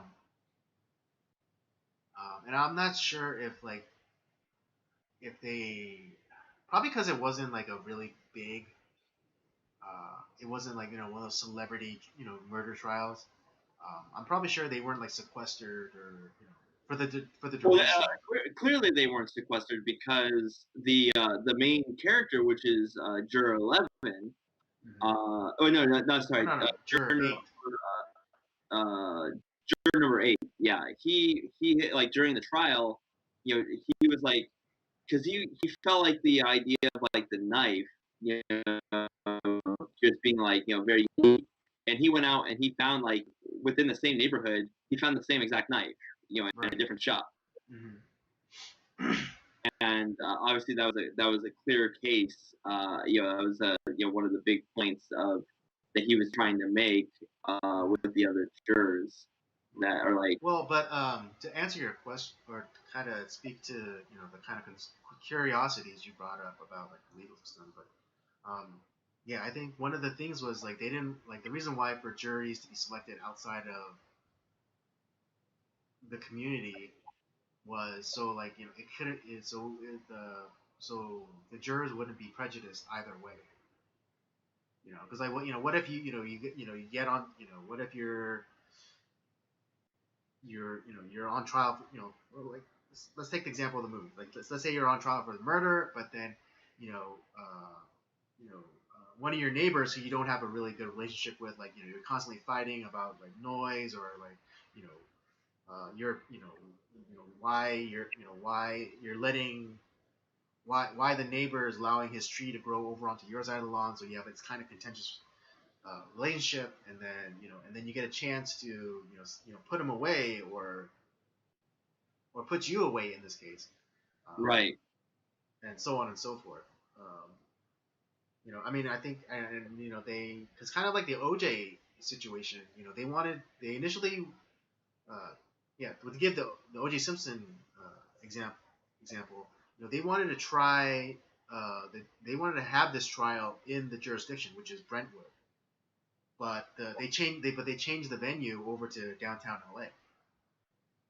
yeah. I mean, God, Um, that whole yeah, trial. yeah, but what was it? I think. Oh, I think it was because I think the prosecution thought it would have been better because then they would have been because Brentwood it all been with white people and people that the Right, Juice might have known, might have been golfing buddies or whatever, and so right, and right. also the prosecution wanted to kind of turn have it interestingly enough to turn like black women against OJ because it's like, oh, he's a wife beater, so that This, he's like yeah, this and that, yeah. yeah, this, that, and the other. Try to turn. But interestingly enough, the black women, were the ones that voted to quit OJ. Yep. So yes, but yeah. So just to kind of like maybe speak to like your curiosities of like why that particular provision was put into our legal system. Yeah, it just, Um, yeah, I but I don't know. understand. I understand your concerns too, because the juror number 7 character, where he was just like, he just wanted to get there out of there as soon as possible. He just and get back to his life. And but also uh, To kind of me, like it felt like the none of these guys gave a shit about that kid. mhm, But it's like, oh well, he's gonna die. It doesn't, it has no effect on my life. And right, it's like, in the fact I mean, yeah, juror number, juror number 8, like, yes, like, like what was it, Lee J. Cobb's character, juror number 3, saying it's like, yeah, he's a bleeding heart, but like he, to be honest, I respect the fact that it's like, sentencing a man to die should not be a decision that's made in 5 minutes, unless like it's something that's right. like, It should it's yeah. like It shouldn't yeah. It's yeah. You shouldn't have a glib attitude towards life and death. exactly like it's a very serious thing, and even he says like, maybe he is guilty. I don't know, but I feel like we should give the guy more than 5 minutes, like where we actually discuss the case, and see like, give the guy a little bit of a chance. Hmm. It's like, and I think in a lot of, I guarantee that there's a lot of cases that have gone, throughout history that maybe are currently going on that are like this, where people are just like, Hmm. fuck it. It's like, what do I care? Right. Yeah. I mean, I don't know if you've ever served on a jury, but I actually have served on a jury. Nothing, not for criminal cases. I just served on a civil case. Uh huh. Um, but yeah, like the deliberation, even though it was like a small civil matter, we still deliberated on the matter and the facts and the evidence presented. Um, and they actually even I don't know how it was in the like the 50s, but like when we were selected for the jury, we were shown like this video talking about like you know passing judgment on somebody essentially, like how it's not going to be easy and how like yeah it's like you're going to feel guilty about it. Yeah. And actually, yeah, when it came time to finally give our verdict, there was a small feeling of guilt, because especially because it was just like it was a civil matter, so like the plaintiff feels like they're the ones who are being wrong, Right. and so and ironically enough, the the the plaintiff in the case that I sat on was a paraplegic man. Oh, Yeah. Yeah, and he was seeking damages because this company that interestingly enough, he became a paraplegic due to a car accident, and then after some rehab and whatever, he finally decided that it was time for him to learn to drive again, and he had bought a truck, it was used, and he found a company that installed an apparatus so that you can drive. You could drive. You can control the accelerator and the brake with a lever. Like, okay. Yeah, that attaches to the steering column. Yeah. And so on the test drive, uh, after they installed it, they got into a car accident, and that's why he was suing the company. Oh Lord. Okay. Yeah. Yeah. And so and so we heard all the evidence, we heard all the testimony, but ultimately we found in favor of the defendant, which was the company that installed Right. the apparatus, because we came to the decision that, well, because like the case was like they had done something, or like they didn't do due diligence basically to make sure that everything was working. But the defendants, the company's position was like, since we don't mess with any of the systems, like they said that they don't mess with any of like the systems. All they do is attach the apparatus to the driving column, which then it's like all system of levers or whatever. So Right. it literally depresses the accelerator or depresses the brake. That's all they do. They don't do any. They don't mess with the internal systems at all. Right. So if on the test drive the brakes gave out, and like if the brakes gave out, it's because then it's not their fault because they didn't do anything to the brake line, or they didn't do anything to the accelerator, like the internal. Right. So yeah, because they didn't offer anything else that would have exactly. Yeah. So in that case, we had no choice but to find in favor of the plaintiff, the defendant, the company that installed the apparatus. And yeah, it was kind of hard because it's like, yeah, here's this guy, kind of hard luck, hard knock, kind of like, he kind of had a story where it's like, oh yeah, he got in this accident, he became a paraplegic, for a long, and he said that for a long time he he was afraid to drive again, but then finally he kind of got over it, and he got a car that he really liked, and and then they go on this test drive, and then the brakes gave out, and he gets into a car accident.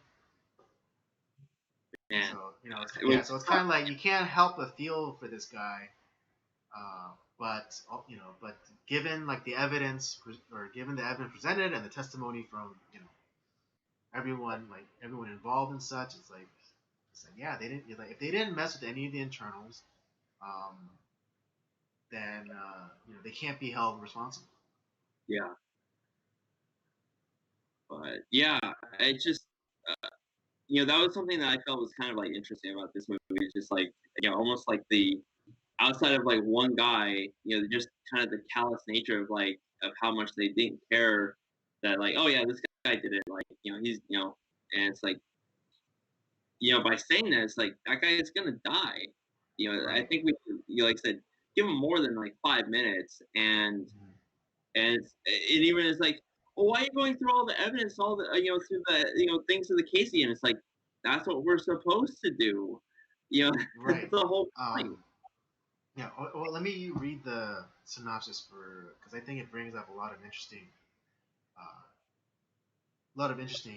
points um, that can maybe help our discussion.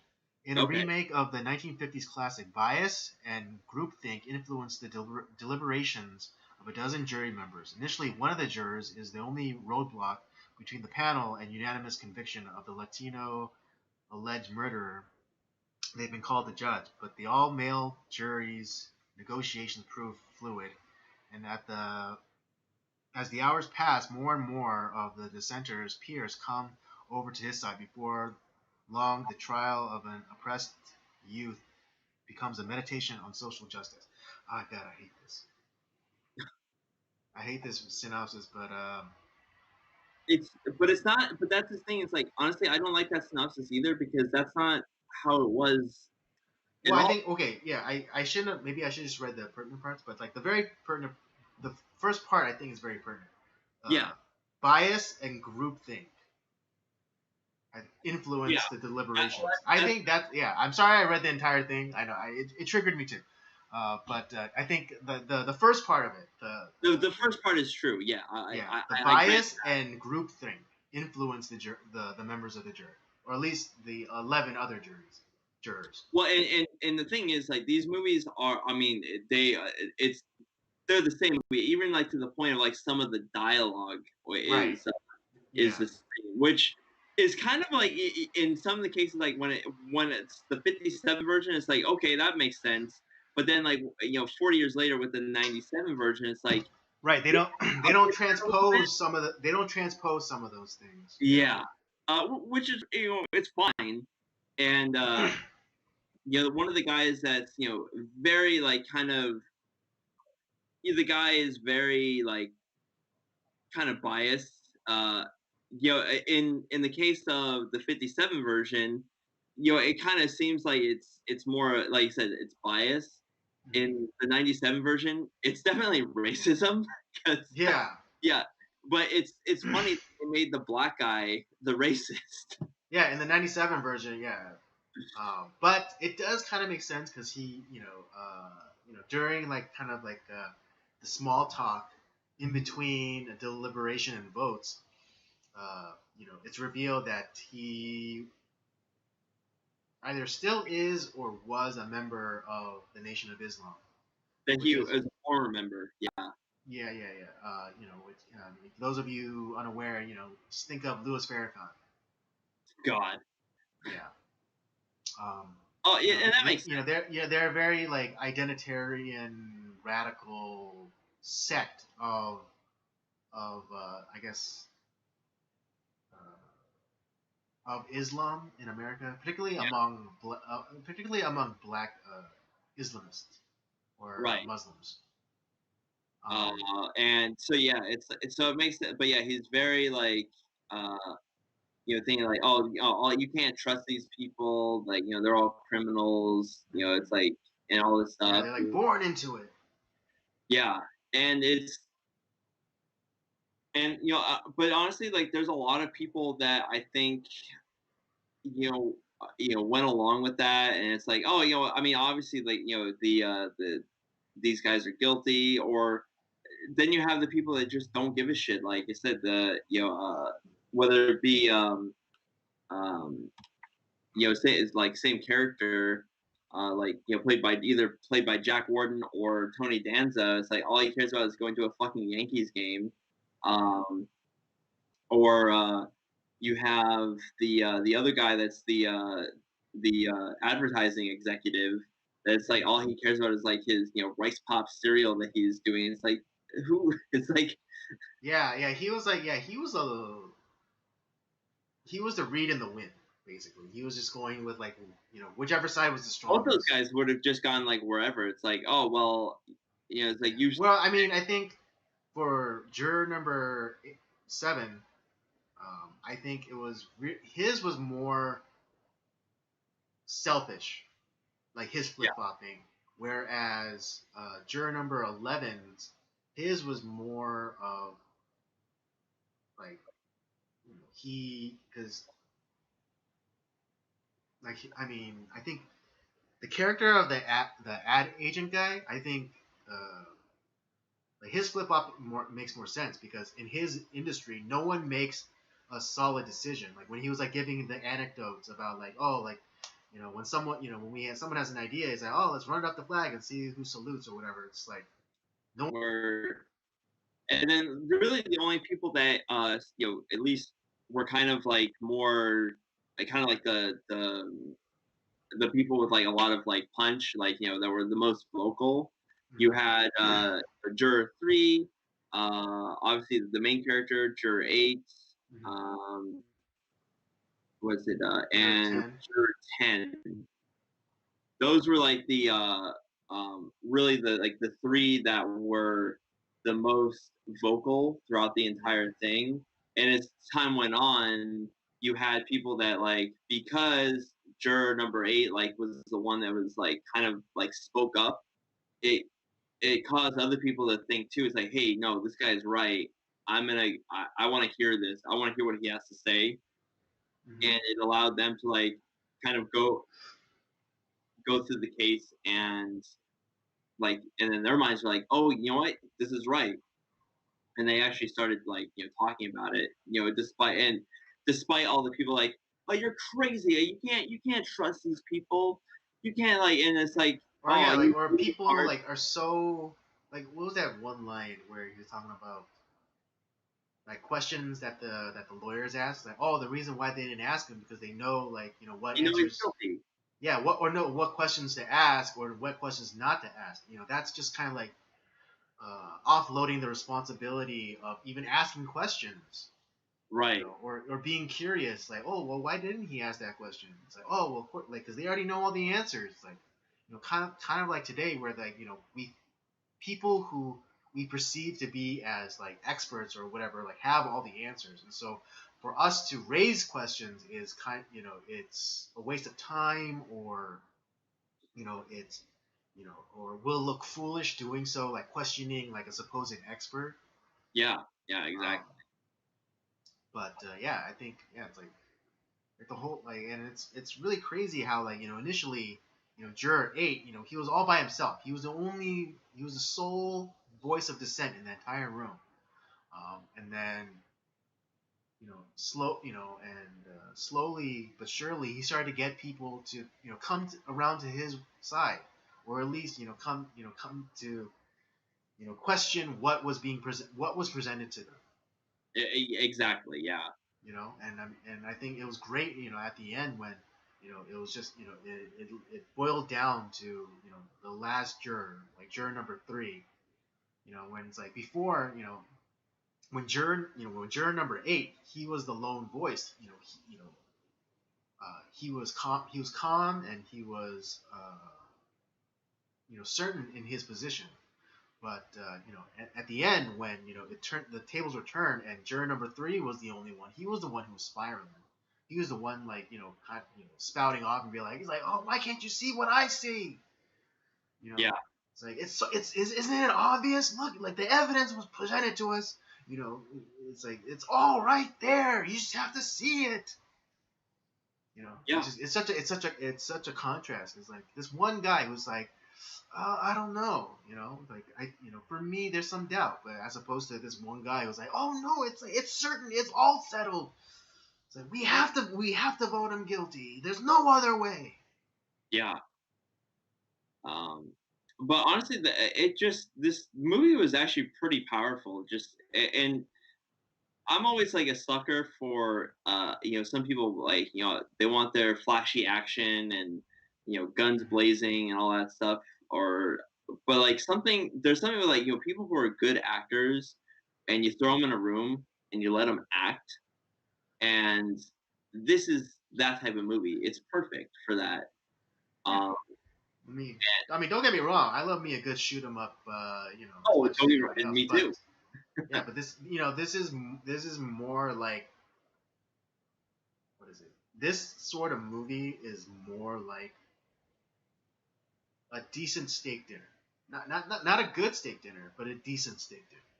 Yeah. And like I said, I'm not sure. I still haven't really decided whether I like the original or the remake a little bit better. I would probably lean more towards the original. Um, uh, just some of the, some of the George C. Scott, who I love, I think he's a great actor.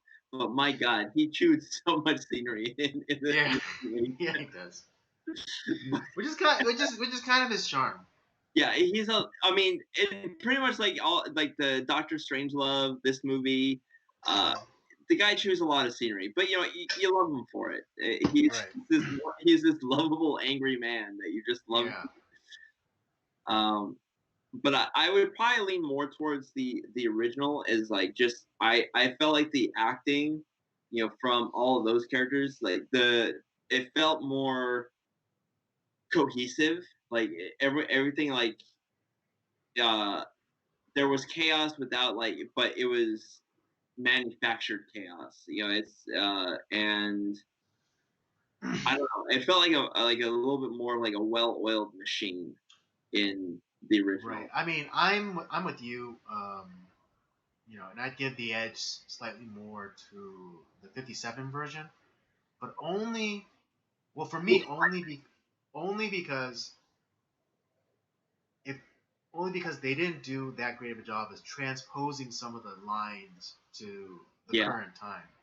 well, Because like the discourse and kind of like the chaos that you described, felt more natural because of the the time. time that movie was made, Yeah, as opposed to them trying to do, like you said, like a almost like a shot for shot remake, and not giving the the necessary transposition of like dialogue or or analogies or idioms or what have you. yeah. I mean, because what like Juror 7, he's he's like a marmalade salesman in the remake. It's just like Right. that doesn't make sense. Who's selling Yeah, like marmalade in he could have 1970? changed it. He could have changed it to something else, Like a car salesman or something. yeah, or it was 97. It was 97. So I mean, what's the big selling thing? And what would have been one of the big selling things in 97? Cell phones, home computers. Home computers mm, or shoe or sneakers, or Yeah, Al Bundy it. yeah, or yeah. Yeah, Uh, I mean, he could have been like a regional, salesman for, like for Reebok or some something shoe like that. company. Yeah. Um, but no,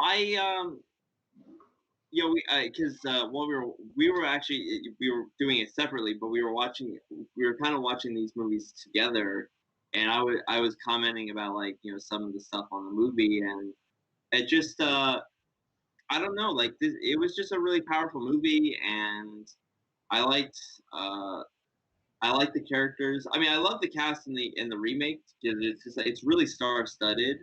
Mhm. But like I said, even though like I didn't know a lot of the guys in the original outside of like three or four of them, Mhm. uh, I like I said I give a slight edge to the original. Mhm. But it's just because like I wish maybe like in the remake they would have done something maybe like a little differently just to give it a little bit more flair or um even to the case like of like where maybe it's you know maybe the decision is different. They like what you were saying before when we first started that maybe like the Ah, where everyone's like, oh no, the guy is like clearly like innocent, but then mhm. one guy thinks he's guilty, and then they switch it up. Right. Yeah, because Because kind even of like, yeah, because I wouldn't necessarily change uh the background of the accused either, because the whole point was like, to, well, to kind of the whole reason why people wanted to vote him guilty was because he was of a certain ethnic group and lived in a certain Yeah. socioeconomic neighborhood. All the things that supposedly like breed crime and breed super predators and whatnot. Um, but yeah, I wish there was I wish there was a version of this movie where they were actually there were people were trying to find excuses to get this person off, uh, but it just doesn't fit. Yeah. Well, I mean, even like, yeah, and it definitely leaves room for that, anyways, Mm-hmm. because juror number 8, like he even says, like, I don't know, he could be guilty, and maybe he is. I just feel like I just have a few questions, and I want to go over the evidence again before I make a decision that's going to send a man potentially to his death, and Right. which could lead to us like where everyone's thinking he's guilty, and if they go over the evidence, like you know what, yeah, I think he did it, and then like it could easily go that way. Right. And I think that was one of the most important aspects of this movie to me, anyways, was that Juror 8, he never made any assertions. He never Yeah, said like, no, this kid is innocent. There's no way this kid could have done it. He just said he really just is saying like some things aren't adding up, um, and I think they deserve to be fleshed out. yeah, and through doing that, like all the other guys end up like, yeah, you know what, you're right. That's a good question, and it because you're not like saying like because they don't know for sure whether he did it or not. You're Mm-hmm. like I said, you're deciding on whether there's reasonable doubt. And if Right. there's reasonable doubt, you can't send a man to death for if there's a good amount of reasonable doubt. Maybe he did do it. Maybe he didn't do it. But like I said, you have to like suss out the evidence that was presented and give it like a good like once or twice over. Right. I mean, yeah. What is it like? I mean, to get to get an apple out of a tree, you have to give it a good shake. So Exactly. that's kind of like what that needs to be done in this case because like yeah the lawyers could present their evidence the best they can and they could ask all the right questions or whatever, but you know if if there's a if there's a splinter in your mind, then you have to address it. You can't just go with the crowd and be like, yeah, like I agree with everybody on everything. Yeah. So I mean, but yeah, no, it's I really really like this movie. I'm glad that we did it, and it's a great way to kick off the month for sure. I don't Mm-hmm. really have anything like else really to say about it. Mm-hmm. It's not like there's huge differences between the original and the remake. Mm-hmm. Um, and so and like I said, the story is the story. It's just it's 12 guys in a room discussing a case about like whether this kid is guilty or not of killing his dad. Um, but I highly highly recommend this movie. Absolutely. Me too. Okay. Then so should we give our ratings? Yeah, yeah. Do you want to go first, Andy? Okay. Um,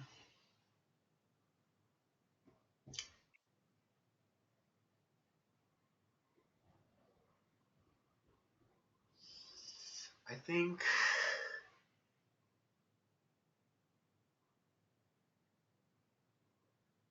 think I'm gonna give both 4.5.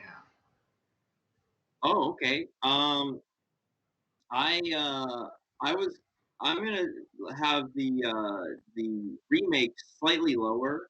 I do agree with the 4.5 for the original. I'm going with a 4 on the remake. Like I said, Okay. it should have Yeah. been a So 3. yeah, Yeah, it's yeah. I might just as a well little. do it too. I was actually thinking that too. I mean, we're such on the same minds God, on these things that yeah, I should just make because it's like, I mean, it's still. I mean, the remake is still good. It's oh, it's still great. good, Yeah, but and honestly, like if you're all the actors in there, like they were some of the old timers, some good up and comers, Mm-hmm. um, and yeah, it's a lot of great acting in that movie. And Mm-hmm. if you love George C. Scott, I mean, it's one of his last roles that he was ever in. Right. So, Yeah. Old Georgie. But, yeah, uh, I mean, like my problems with, I mean, yeah, I still give the original the edge, even though I gave it a four. Like I rated both the movies 4.5, but maybe I guess to give some distinction, maybe I should drop it the remake down back to drop it down to a four. yeah, and like I said, I just wanted a few things like tweaked on the remake, but it's still a great movie. Yeah. Okay. Yeah, yeah. Okay, so I'll do that as well. Yeah, so 4.5 for the original, four for the remake as well Yeah. for me. See, I was your juror number 8. It's making you change your mind. Yeah, it's like that, that little bit of doubt. That's all you need. Yeah. But yeah, that's our okay. There you have it. That's our review for 12 Angry Men. Both Robert and I give the original a 4.5 and the remake 4. Uh, very good movies. I mean, very good movies. And again, like that 4.5 is like it's a thin half point. It's Oh, a very. very thin half point. Uh, we're basically nitpicking at the remake. Oh yeah, it's Uh, very slight nitpicks. yeah, very slight. Like we're super slightly nitpicking. So yeah, do yourself a favor. Watch both if you can. But watch the original for sure though. Watch the original for sure. If you're gonna only watch one, watch the original. Yes, it's that good Uh, of a movie, and it's honestly more pertinent than ever.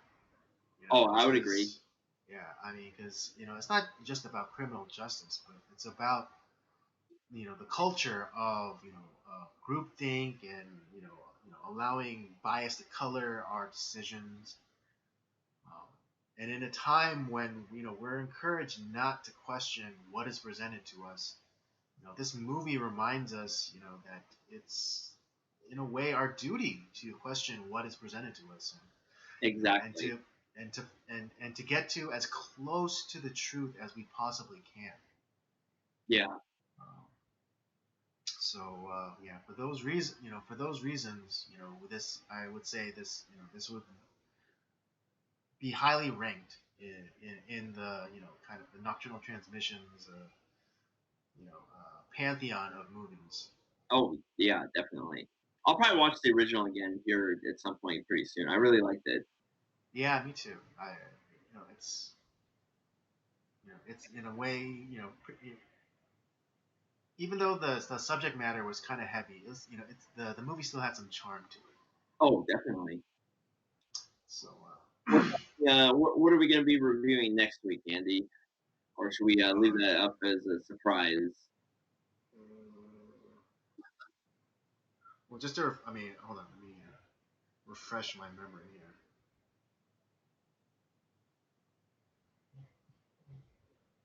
Man, we're talking about a lot of stuff. Yeah, we do talk Yeah. a lot of stuff. uh,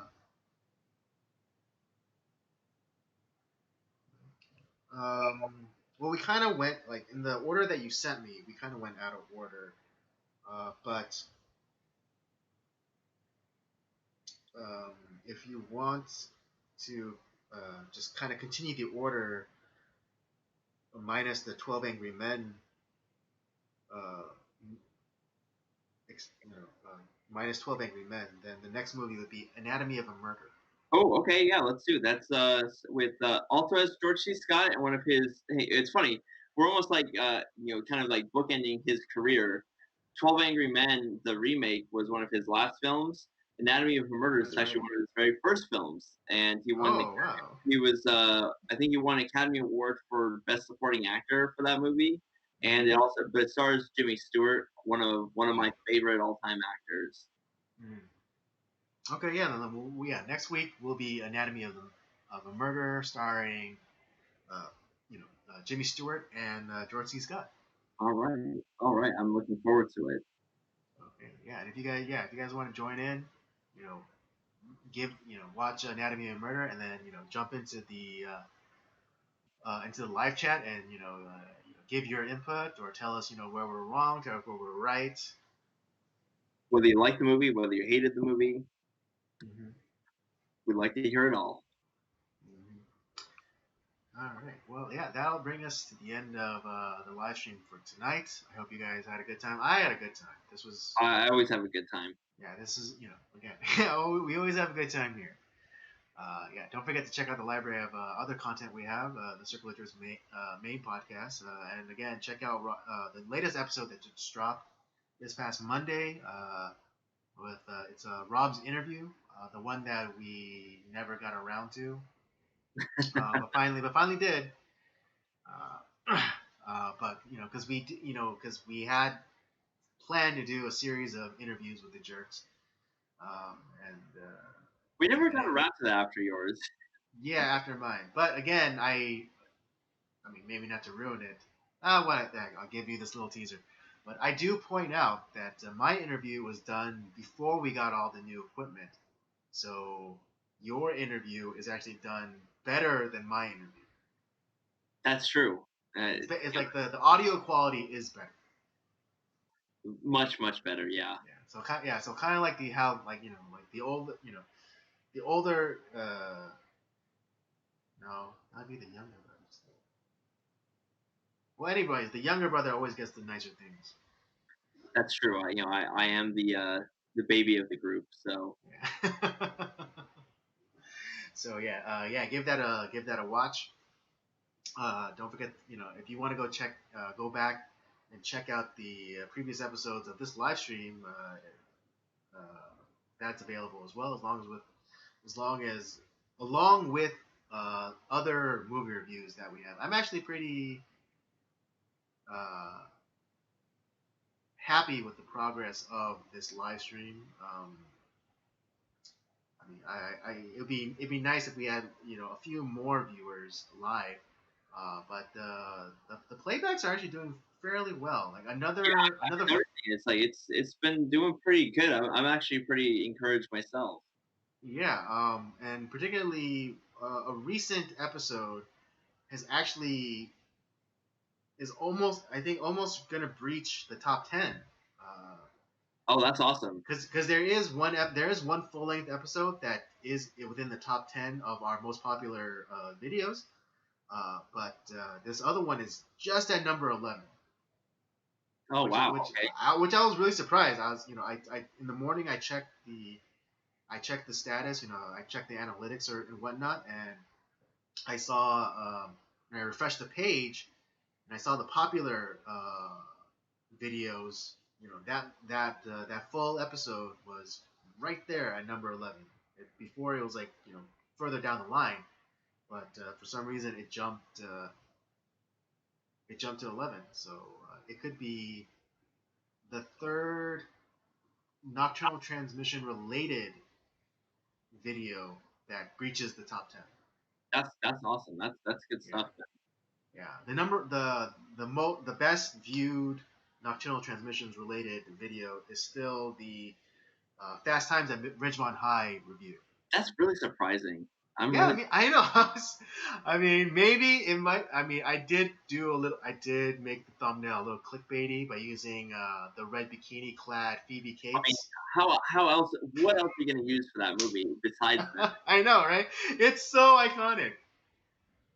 But yeah, that's it's actually displaced Eric and Sarah's episode at number 2, Which I which know, which like, which is I annoying. know it makes Eric furious to know that fact. He wants to be our number one episode so badly. I know, and it's interesting too because the number 1 episode is still our first episode that we ever recorded of the Circle of Jerks main podcast. Yeah, Yeah, yeah, that was garbage. I'm not even being overcritical. It was straight up garbage. It's like before we yeah. like kind of refined everything before we got the mics, before we got the lights. It's like it's completely like underexposed. It's like so dark you can't even tell who's who. Um, but I mean, I don't know. Maybe people think they enjoyed it because it's authentic or what have you. Yeah, maybe. Yeah, maybe so. But it's all good. I mean, yeah, yeah. I've been yeah. The it's so weird because over the weekend we get a lot of views. That's I'm just great. yeah. I'm just noticing in the analytics, like yeah, the weekends like it's all like kind of like sawtooth kind of output, you know. Hmm. So yeah, I mean maybe yeah we just do better on the weekends, I guess. Or Yeah, people maybe people don't have time to sit down and like watch an entire episode or what have you. But yeah, I mean we're getting the views, so I mean I'm encouraged. yeah. I'm encouraged too, man. Yeah.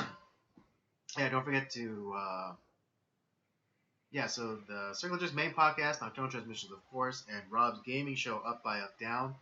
If you're into old school 8-bit video games, don't forget to follow us on our various social media accounts. Twitter and Letterboxd at PodcastCOJ, and Instagram at Circulator's Podcast. And with all that said, we thank you again for joining us this week. Um, Again, we'll be reviewing Anatomy of a Murder next week. So if you want to, join in the conversation, give it a watch and get in there in the live chat. Yes, sir. Right? And with all that said, thanks, and we'll do it all again next week.